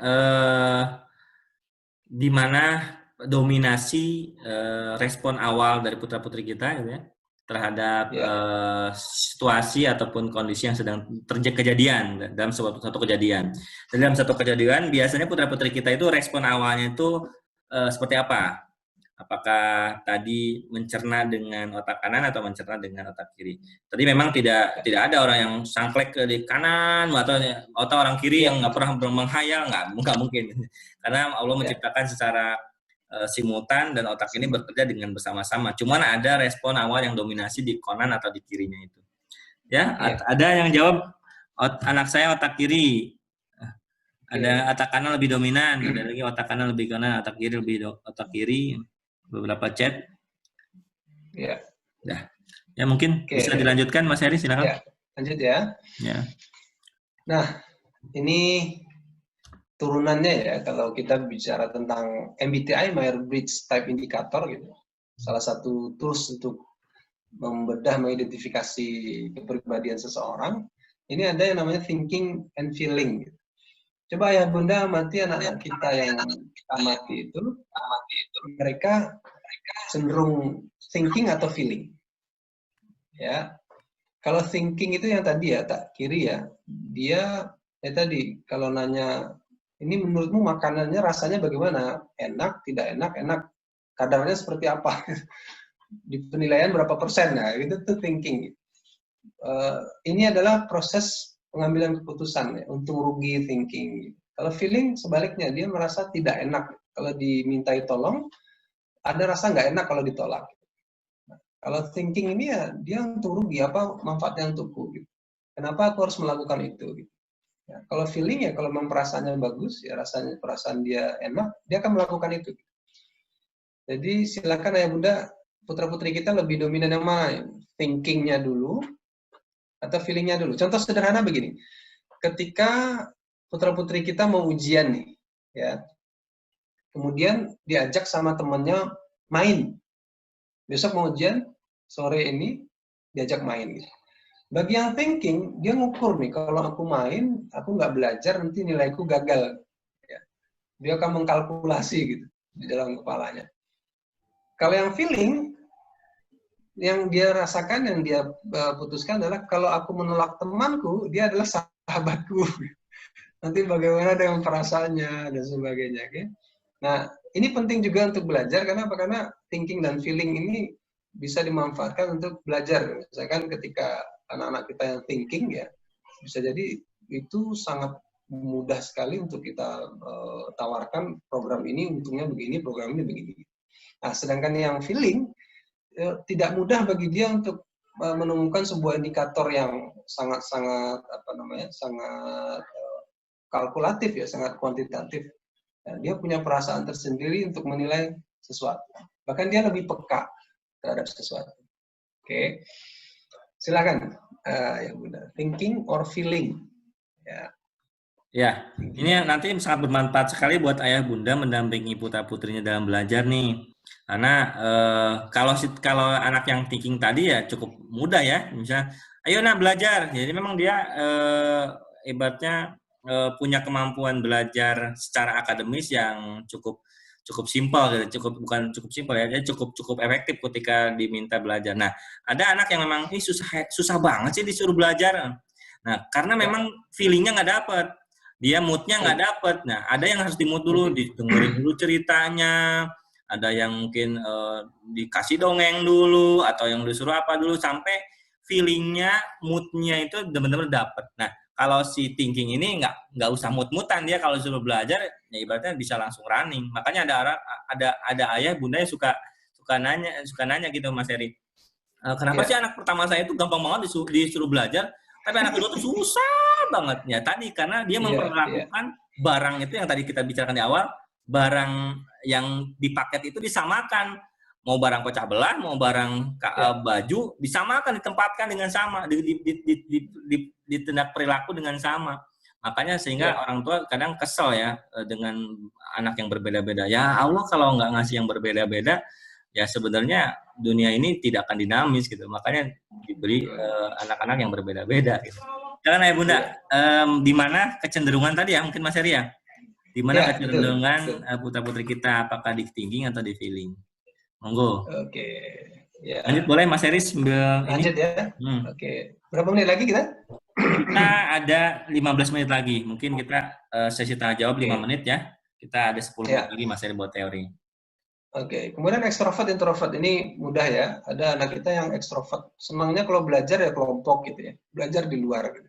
Tapi ada yang introvert kalau dia belajar kunci pintu, tutup pintu, tidak ada boleh yang berisik, nggak banyak orang gitu. Ya, ini perlu kita hargai. Jadi usahakan jangan sampai ketika anak kita introvert dipaksa untuk belajar kelompok gitu. Ya, dengan kelas yang besar gitu. Bagi anak introvert kelas besar itu sangat menyiksa. Ya, bagi mereka yang tidak bisa dewasa ya, mengendalikan kekurangannya itu. Nah, bagi ekstrovert juga begitu. Ketika belajar disuruh untuk kamu belajar dong di rumah gitu. Diam di rumah, kenapa sih gitu. Ya nggak bisa juga ya, karena mereka memang didesain senangnya bertemu, belajar berkelompok. Nah, tinggal kita memanage. Nah, ini umum ya, ini umum, sangat umum. Kemudian ini judging perceiving. Ini adalah gaya ya, kepribadian juga. Kalau yang judging itu begini, Ayah Bunda. Kalau sudah belajar, misalkan ujian nih, 2 bulan lagi ujian, dia kemungkinan besar punya jadwal yang sudah tersusun rapi. Nah, hati-hati kalau Ayah Bunda mengganggu jadwal ini. Ini bisa perang badar. Ini bisa perang besar di rumah bagi anak-anak judging gitu. Ciri-cirinya apa? Ciri-cirinya kalau anak-anak ini janjian, dia akan nanya, janjian jam berapa, di mana, sampai kapan, bahas apa. Itu judging. Ciri-ciri mereka begitu. Nah, kalau perceiving itu ya, dia woles, santai, let it flow, ngalir. Nggak jadi ya nggak apa-apa gitu ya. Ditunda nggak apa-apa gitu ya. Santai gitu, santai gitu. Nah, ketika akhirnya terlihat anak ini memang sangat slow, gitu, kayak tidak greget dan sebagainya. Gitu. Tapi bukan berarti yang perceiving, yang slow itu tidak bisa melakukan sebuah kegiatan yang terencana, tidak. Tapi jangan dipaksa mereka sangat kaku dibuat jadwalnya. Per jam segini, jam segini, jam segini, jam segini. Gitu. Itulah mengapa banyak orang-orang yang kadang anak-anak ya kaget dengan sekolah. Kenapa? Karena terlalu tegang penjadwalannya. Jam segini, segini, jam segini. Kenapa? Karena ada anak kita yang perceiving. Gitu. Pengennya woles gitu. Pengennya santai. Gitu. Ya. Tidak dibuat tegang dalam melakukan suatu hal. Oke. Nah, saya percepat dulu, saya selesaikan dulu aja ya, Kang TB ya. Ya, boleh. Biar waktu kita relatif singkat. Nah, ini yang terakhir sepertinya. Ya, yang terakhir.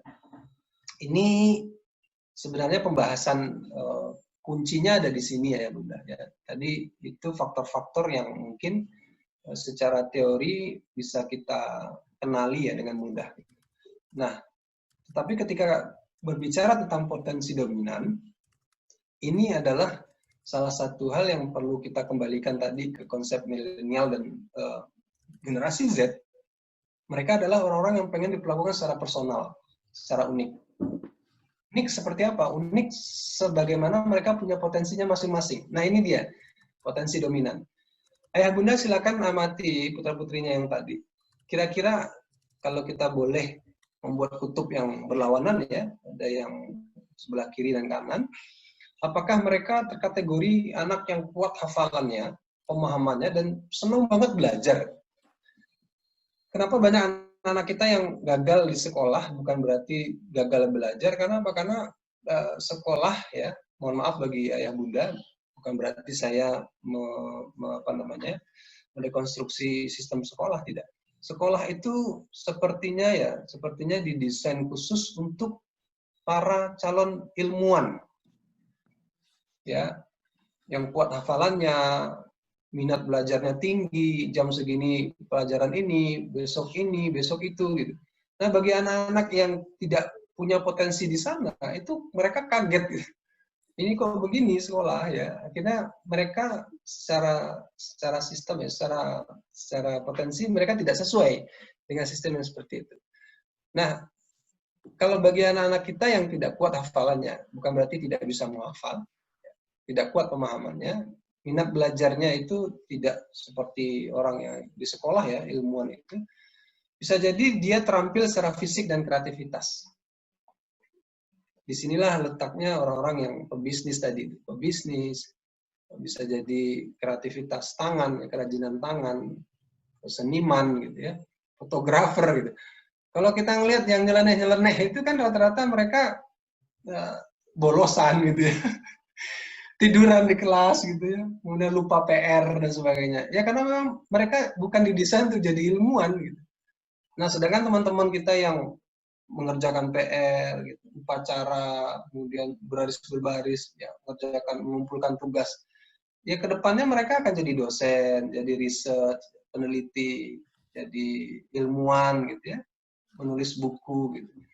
Dan Dan akhirnya memang dunia dan akhirnya di ujung waktu mereka akan bertemu sama-sama menjadi orang sukses gitu ya Mas Heri ya. ya betul dengan cara mereka versi Dengan cara mereka mereka masing-masing. masing-masing. Dan akhirnya apa? Akhirnya kita sebagai orang tua memang mendampingi mereka untuk menuntun mereka ke versinya mereka masing-masing. Tentunya dengan senantiasa berlindung kepada Allah. Ya, ya ini Kang TB, ini penutup dari saya. Jadi memahami secara mendalam. Intinya tadi itu ya, 7 poin tadi itu kan intinya bagaimana kita more understanding kepada anak-anak kita. Bagaimana kita memahami lebih dalam lagi kepada mereka. Karena apa? Karena memahami itu adalah pekerjaan para nabi, pekerjaan para leader, pekerjaan para orang-orang besar, pekerjaan para orang tua. Karena memahami itulah sumber kekuatan untuk membangun peradaban. Ya. Understanding. Ya begitu ya Bunda, diskusi kita yang sangat singkat, singkat praktis, semoga bermanfaat. Kalau ada diskusi, saya bahagia untuk diskusi dengan Ayah Bunda. Oke, terima kasih banyak Mas Heri. Kita buka sesi tanya jawab.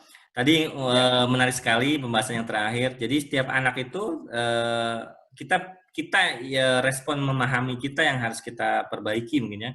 Jadi setiap anak itu ada yang memang kecenderungan potensi dalam akademik, ada yang non akademik. Dan kalau cara memahami kita, cara merespon kita baik, dan anak kita masuk ke dalam lingkungan yang baik dan tepat dalam memperilakukannya, akan ketemu di dalam kesuksesan. Yang satu di kesuksesan dalam tadi misalnya jadi dosen yang sukses, dari riset orang jadi ilmuwan yang sukses. Dan satu sisi ada orang juga yang sukses dalam si pengusaha yang sukses atau seniman yang sukses, dia ketemu sukses-sukses. Nah, yang paling mengerikan itu ketika tadi orang yang jago akademik, yang tidak jago akademik, dia tidak diperlakukan untuk menumbuhkan potensinya. Dia akan ketemu ketika dia menjadi, mohon maaf nih, menjadi orang-orang yang tidak sukses di dalam seninya, menjadi orang-orang yang tidak sukses dalam usahanya, dan menjadi orang-orang yang sukses tidak menjadi orang sukses di dalam akademiknya. Nah, ini yang sangat kasihan sekali tadi karena perlakuan kita di rumah yang tidak sesuai, karena lingkungan juga yang tidak sesuai, dan karena tadi daya resiliensinya yang lemah. Nah, ada pertanyaan Mas Heri dari Bunda Munawaroh. Bagaimana cara mendidik anak yang malas banget belajar? Masya Allah, malas banget.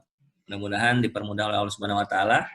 Karena mungkin ini mudah-mudahan ini hanya penilaian sesaat diri kita, dan dia mau belajarnya sesuai keinginan dia sendiri. Nah, dia mau belajar sesuai keinginan dia sendiri. Ini saya banget waktu kecil nih, Bunda Munawaroh. Jadi saya nggak mau termasuk anak yang nggak mau disuruh belajar yang kalau bahasa Sundanya sidakep bari balem lem gitu. Oke, silakan Mas Heri jawab. Ya, baik, terima kasih Bunda Munawaroh ya, Bunda Munawaroh. Kalau saya, setiap ada ayah bunda yang bertanya ke saya tentang anak-anaknya, saya balik bertanya, kira-kira mereka itu mirip siapa waktu kecil? Ayah atau bunda? Ya, boleh mungkin misalkan langsung aja di chat, langsung aja di ini, nggak usah lewat chat boleh. Ya, misalkan ada orang tua yang bertanya, Pak Heri, kok anak saya kok sangat pendiam ya? Diberikan ini nggak mau kok. Oke Mas Heri, Bunda Munawaroh sudah meng-unmute audionya. Bisa langsung bisa langsung ini, Bunda. Silakan Bunda. Assalamualaikum Mas. Waalaikumsalam. Waalaikumsalam Bunda. Ya. Sepertinya kalau dilihat dari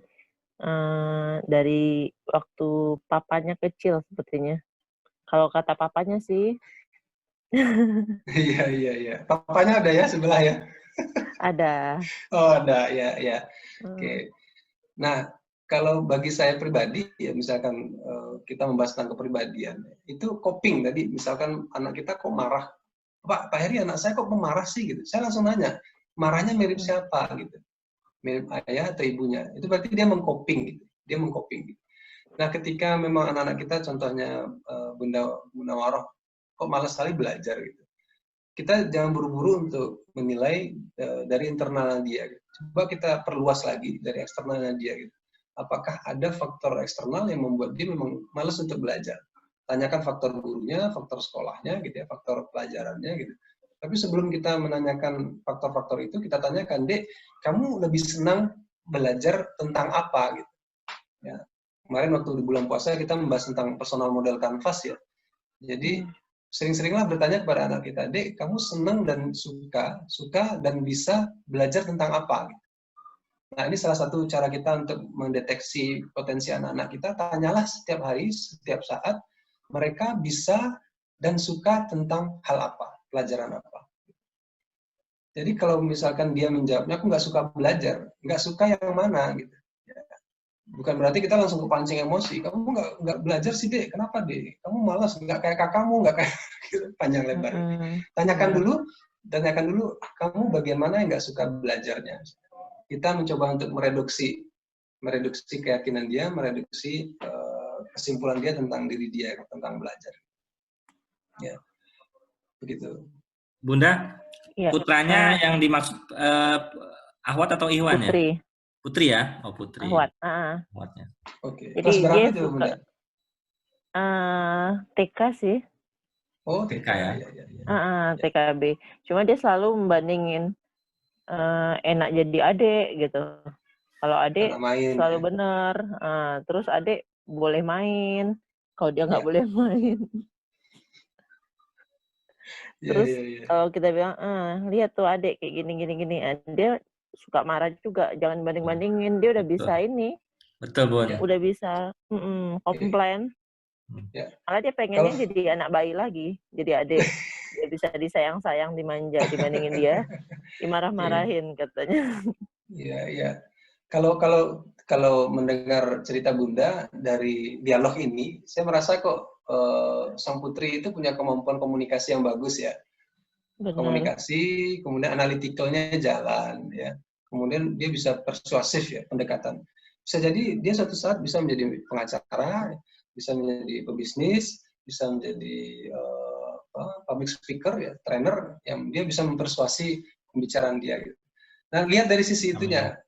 Ya, lihat dari sisi itunya. Kalau soal belajar, saya khawatirnya sampai akhirnya dia membandingkan dengan adiknya, apakah pola belajarnya terlalu menekan dia secara umur, yang padat jadwalnya, ada bimbelnya, kemudian maghrib harus begini, kemudian harus begitu, gitu ya.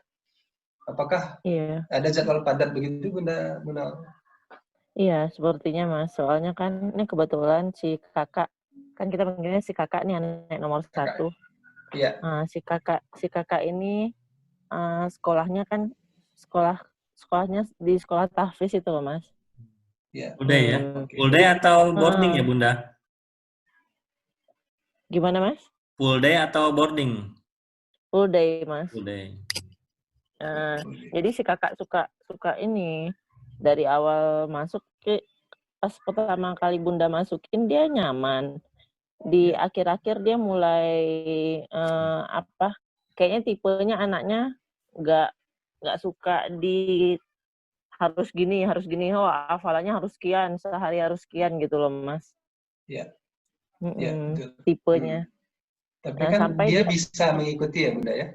Mengikuti bisa, cuma dia suka bilang bosan. Ya, boleh. Ini mungkin ya Bunda, sedikit kiat buat Bunda. Jadi bagi usia SD dan TK, nah alangkah baiknya Bunda memberikan waktu bermain lebih banyak kepada putra-putri kita. Jadi tuntutan tadi untuk belajar ya di nomor bukan nomor 2 ya, maksudnya dosisnya. Dosis bermainnya itu mungkin untuk putri yang ini lebih diperbanyak Bunda. Apalagi kalau sekarang fenomenanya banyak TK sudah full day gitu Mas Heri. Ini juga lumayan menjadi ironi juga ya, misalnya banyak sekali TK bahkan yang berlabel Islam memberikan ini full day dengan alasan sebenarnya alasannya ini banget Mas Heri, alasannya ironis banget. Orang tua, ayah dan bunda bekerja. Ayah dan bunda bekerja daripada main dengan lingkungan yang tidak baik, katanya gitu nih ya. Saya beberapa riset dari sekolah-sekolah yang melaksanakan full day di usia yang cukup dini gitu ya. Daripada dikasih ke daycare yang tidak ini, mendingan ada sekolah TK yang bisa menemani anak sampai sore, sampai pulang orang tuanya pulang kerja. Ini bukan berbicara tentang Bunda Munawaroh ya. Jadi kita akan berbicara tentang dengan kasus fenomena yang terjadi nih. Nah, alangkah baiknya kalau misalnya TK-nya full day tapi dia banyak aktivitas bermainnya, bukan akademiknya. Ya. Ini yang paling mengerikan lagi, udah full day, udah usia dini, di sekolah TK-nya banyak aktivitas belajarnya, belajar akademik, maksudnya belajar akademiknya, sehingga yang dipelajari ya sekedar akademik. Nah, ini ironi ya, ironi fenomena di Indonesia nih, banyak sekali yang tadi, karena apalagi di kota-kota besar yang dalam notabene ayah bunda itu bekerja, sehingga ada opportunity dari lembaga pendidikan membuat sekolah dini TK itu sampai full day dan kurikulum padat belajar akademik gitu, Mas Heri. Mungkin ada pandangan dari Mas Heri sebagai orang teknologi pendidikan. Iya, bagi ayah bunda yang lain ya, ketika kita menyekolahkan anak-anak kita atau memberikan program pada anak-anak kita, cobalah mulai peka terhadap toksin emosinya. Toksin emosi itu muncul ketika seseorang tidak mengalami peak experience antara aktivitas dengan rasa senangnya. Gitu. Sama halnya ketika ada beberapa orang ya, mungkin ya, ada beberapa orang yang bekerja di sebuah institusi yang sebenarnya itu bukan bakat dia, tapi dia bekerja di situ. Setiap Jumat sore itu bahagia, setiap Minggu sore itu mulai psikosomatis, pusing, sakit perut, gitu ya. Itu toksin emosi. Gitu. Jadi kalau ada anak-anak kita yang lebih jujur, saya sangat senang dengan anak-anak kita yang jujur mengatakan, "Ma, aku capek.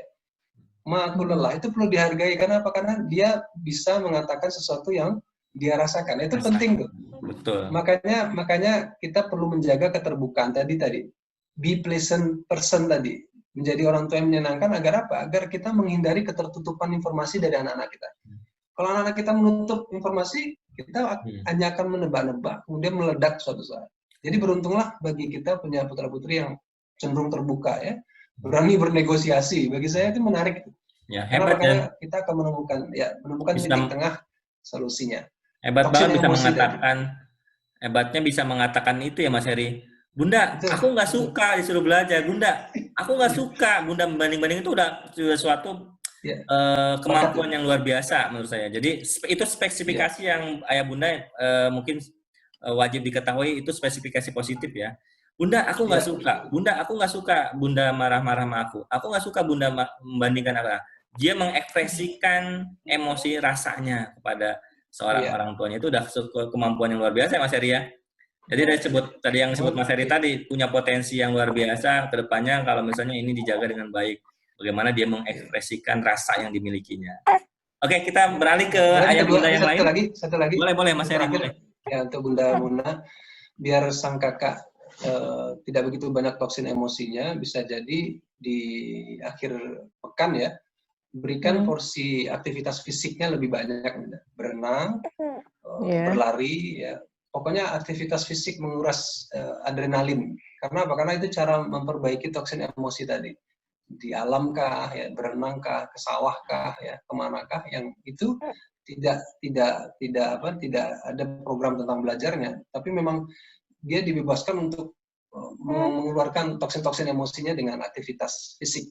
Itu lebih mampu untuk menetralisir lagi toksin emosinya tadi. Begitu. Baik Mas, makasih ya Mas Heri. Sama-sama Bunda Munawaroh. Semoga putra-putri kita senantiasa menjadi anak yang soleh. Ada lagi ayah bunda yang lain? Ada lagi ayah bunda yang lain yang bertanya? Oke, ini ada yang ini juga Mas Heri. Kang TB kalau bisa ini sesi ini dilanjutkan karena ini kan baru sesi mengenalkan, belum sesi bagaimana, baru sesi what ya, belum sesi how to gitu. Jadi nanti insya Allah ya Mas Heri kita akan buka sesi kelas berikutnya. Jadi insya Allah kita tidak akan, ini juga kan kelanjutan dari, karena memang memetakan kepribadian, mengenali kepribadian, mengenali potensi itu banyak toolsnya. Salah satunya toolsnya sudah disampaikan oleh Mas Heri waktu bulan Ramadan ya Mas Heri ya. Jadi dengan talent mapping, dan hari ini juga cukup general juga yang disampaikan oleh Mas Heri, banyak sekali yang bisa digunakan oleh ayah bunda untuk memahami putra-putrinya dan untuk mempermudah interaksi antara ayah bunda dengan putra-putrinya. Oke, ayah bunda, ada mungkin pertanyaan yang lainnya, atau mungkin silakan Mas Heri untuk closing statement ataupun memberikan call to action, bagaimana mengajak aksi kepada ayah bunda yang hadir malam ini. Silakan Mas Heri. Baik, ayah bunda, be a pleasant parents tadi itu salah satu pantangannya adalah berusaha untuk tidak marah-marah. Ini evaluasi saya pribadi, kemudian kita semua, karena marah itu adalah musuhnya sebuah figur yang menyenangkan tadi. Karena secara emosi ya, ada 8 emosi, marah itu adalah emosi yang perlu diredam. Karena apa? Karena efeknya yang begitu luar biasa. Karena kalau sudah marah, anak-anak kita itu cenderung menghindar. Tutup mulut, menghindar. Jadi mumpung kita masih diberikan waktu, mulailah more understanding them.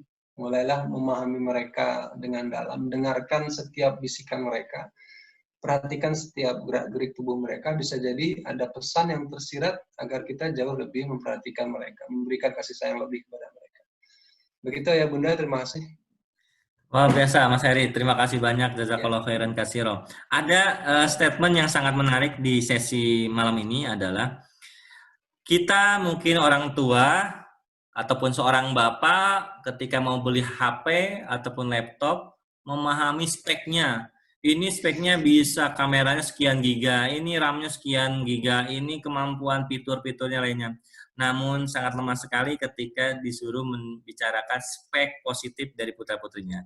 Dan begitu pula mungkin seorang ibu yang, ini kain ini bagus loh, kain ini bagus loh, ini juga bahannya sekali, spek tas atau spek pakaiannya lebih dipahami. Bahkan sampai benang-benang, jenis benang-benangnya itu sampai paham. Namun disuruh memahami spek putra-putrinya sangat lemah. Bahkan yang ironinya, spek negatifnya yang lebih dipahami oleh ayah bunda sebagai orang tuanya. Jadi, mari ayah bunda kita pahami spesifikasi spek dari putra-putri kita, kelebihan positif-positif dari putra-putri kita, semoga menjadi energi positif dan semoga menjadi potensi yang dapat menjadikan kesuksesan di dunia dan akhirat bagi putra-putrinya dan bagi kita semua. Oke, terima kasih Mas Heri, terima kasih banyak. Ya. Terima kasih banyak Mas Heri. Ya. Insya Allah kita bertemu di sesi berikutnya ya Mas Heri ya. Dan terima kasih kepada ayah bunda yang sudah hadir. Semoga sehat selalu. Putra-putri kita semoga sehat dan soleh. Dan kita juga sebagai orang tuanya menjadi orang tua yang soleh-soleha. Dan keluarga kita menjadi keluarga yang sakinah mawaddah warahmah. Keluarga kita dan rumah kita menjadi baiti jannati. Dan menjadi surga bagi anggota keluarganya. Terima kasih Pak Alison, Bunda Azam, Bunda Leni, Bunda Reides, dan Bunda Haki, Pak Deden ada 2 nih, Pak Deden Bandung, Bu Elsa, Bu Hani, Bu Ira, Bu Marini, Bu Martatik, Bu Milati, Bu Munawaroh, Bu Nina, Bu Nurjana, Bu Rahmanila, Bu Rayana, Pak Rian Rosal, Bu Rosniati, Pak Sigit, Bu Siti, Bu Syarah, Bunda Ana, Bunda Tria, Bunda Tristi, Bunda Friska, Bunda Rosi, semuanya. Semoga ilmu yang didapat malam ini menjadikan ilmu yang berkah. Dan terima kasih sekali. Kembali lagi Mas Heri, terima kasih banyak atas ilmunya. Semoga menjadi ilmu yang bermanfaat bagi kita semua dan semoga menjadi amal baik bagi Mas Heri dan keluarga. Dan ayah bunda, perlu diinformasikan, kita dua kebaikan di dalam perjalanan Akademi Parents ini, yaitu adalah ilmu yang bermanfaat, dan mudah-mudahan ilmu yang bermanfaat ini berkah bagi para narasumbernya dan berkah bagi ayah bunda yang mendapatkan ilmunya. Yang keduanya adalah mudah-mudahan ilmu bermanfaat ini, karena ini ilmu parenting, mudah-mudahan menjadikan anak-anak kita soleh. Jadi mudah-mudahan anak-anak kita soleh akibat ilmu yang bermanfaat ini. Yang ketiganya nih ayah bunda, terkait dengan sedekah jariah. Kemarin kami bekerja sama dengan Yayasan Jakarta Amanah, dan di sana ada program infak sedekah untuk anak yatim duafa penghafal Al-Quran, ayah bunda. Jadi saya ingin menggenapkan sekali dari hadis 3 kebaikan, sedekah jariah, ilmu yang bermanfaat, anak yang soleh. Nah, bagi ayah bunda yang membutuhkan sertifikat dan tidak membutuhkan sertifikat pun boleh silahkan melakukan sedekah jariah kepada Yayasan Jakarta Amanah.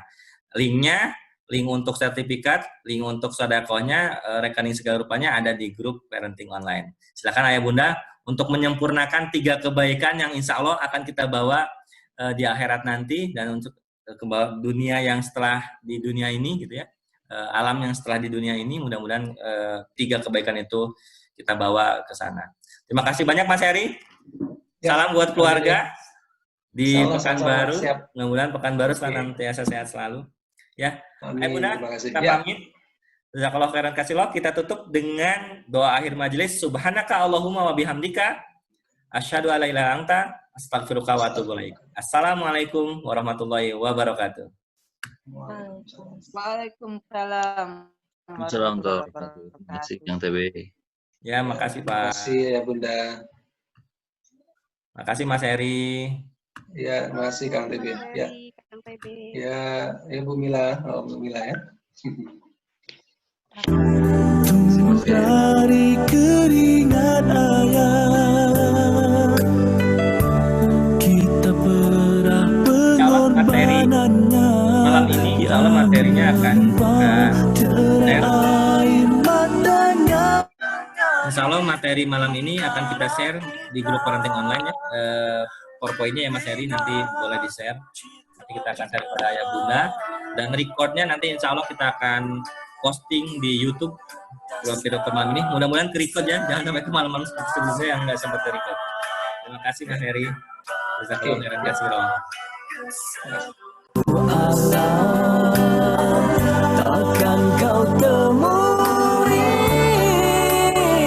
semurni cinta, semurni cinta keluarga.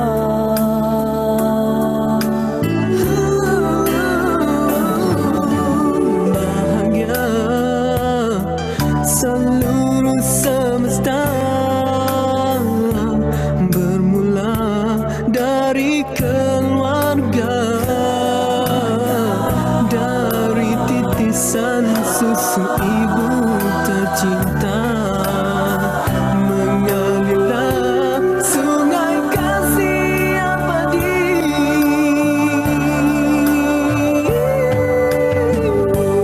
Lintaslah 1000 lautan, kembaranlah ke seluruh alam. Takkan kau temui semurni cinta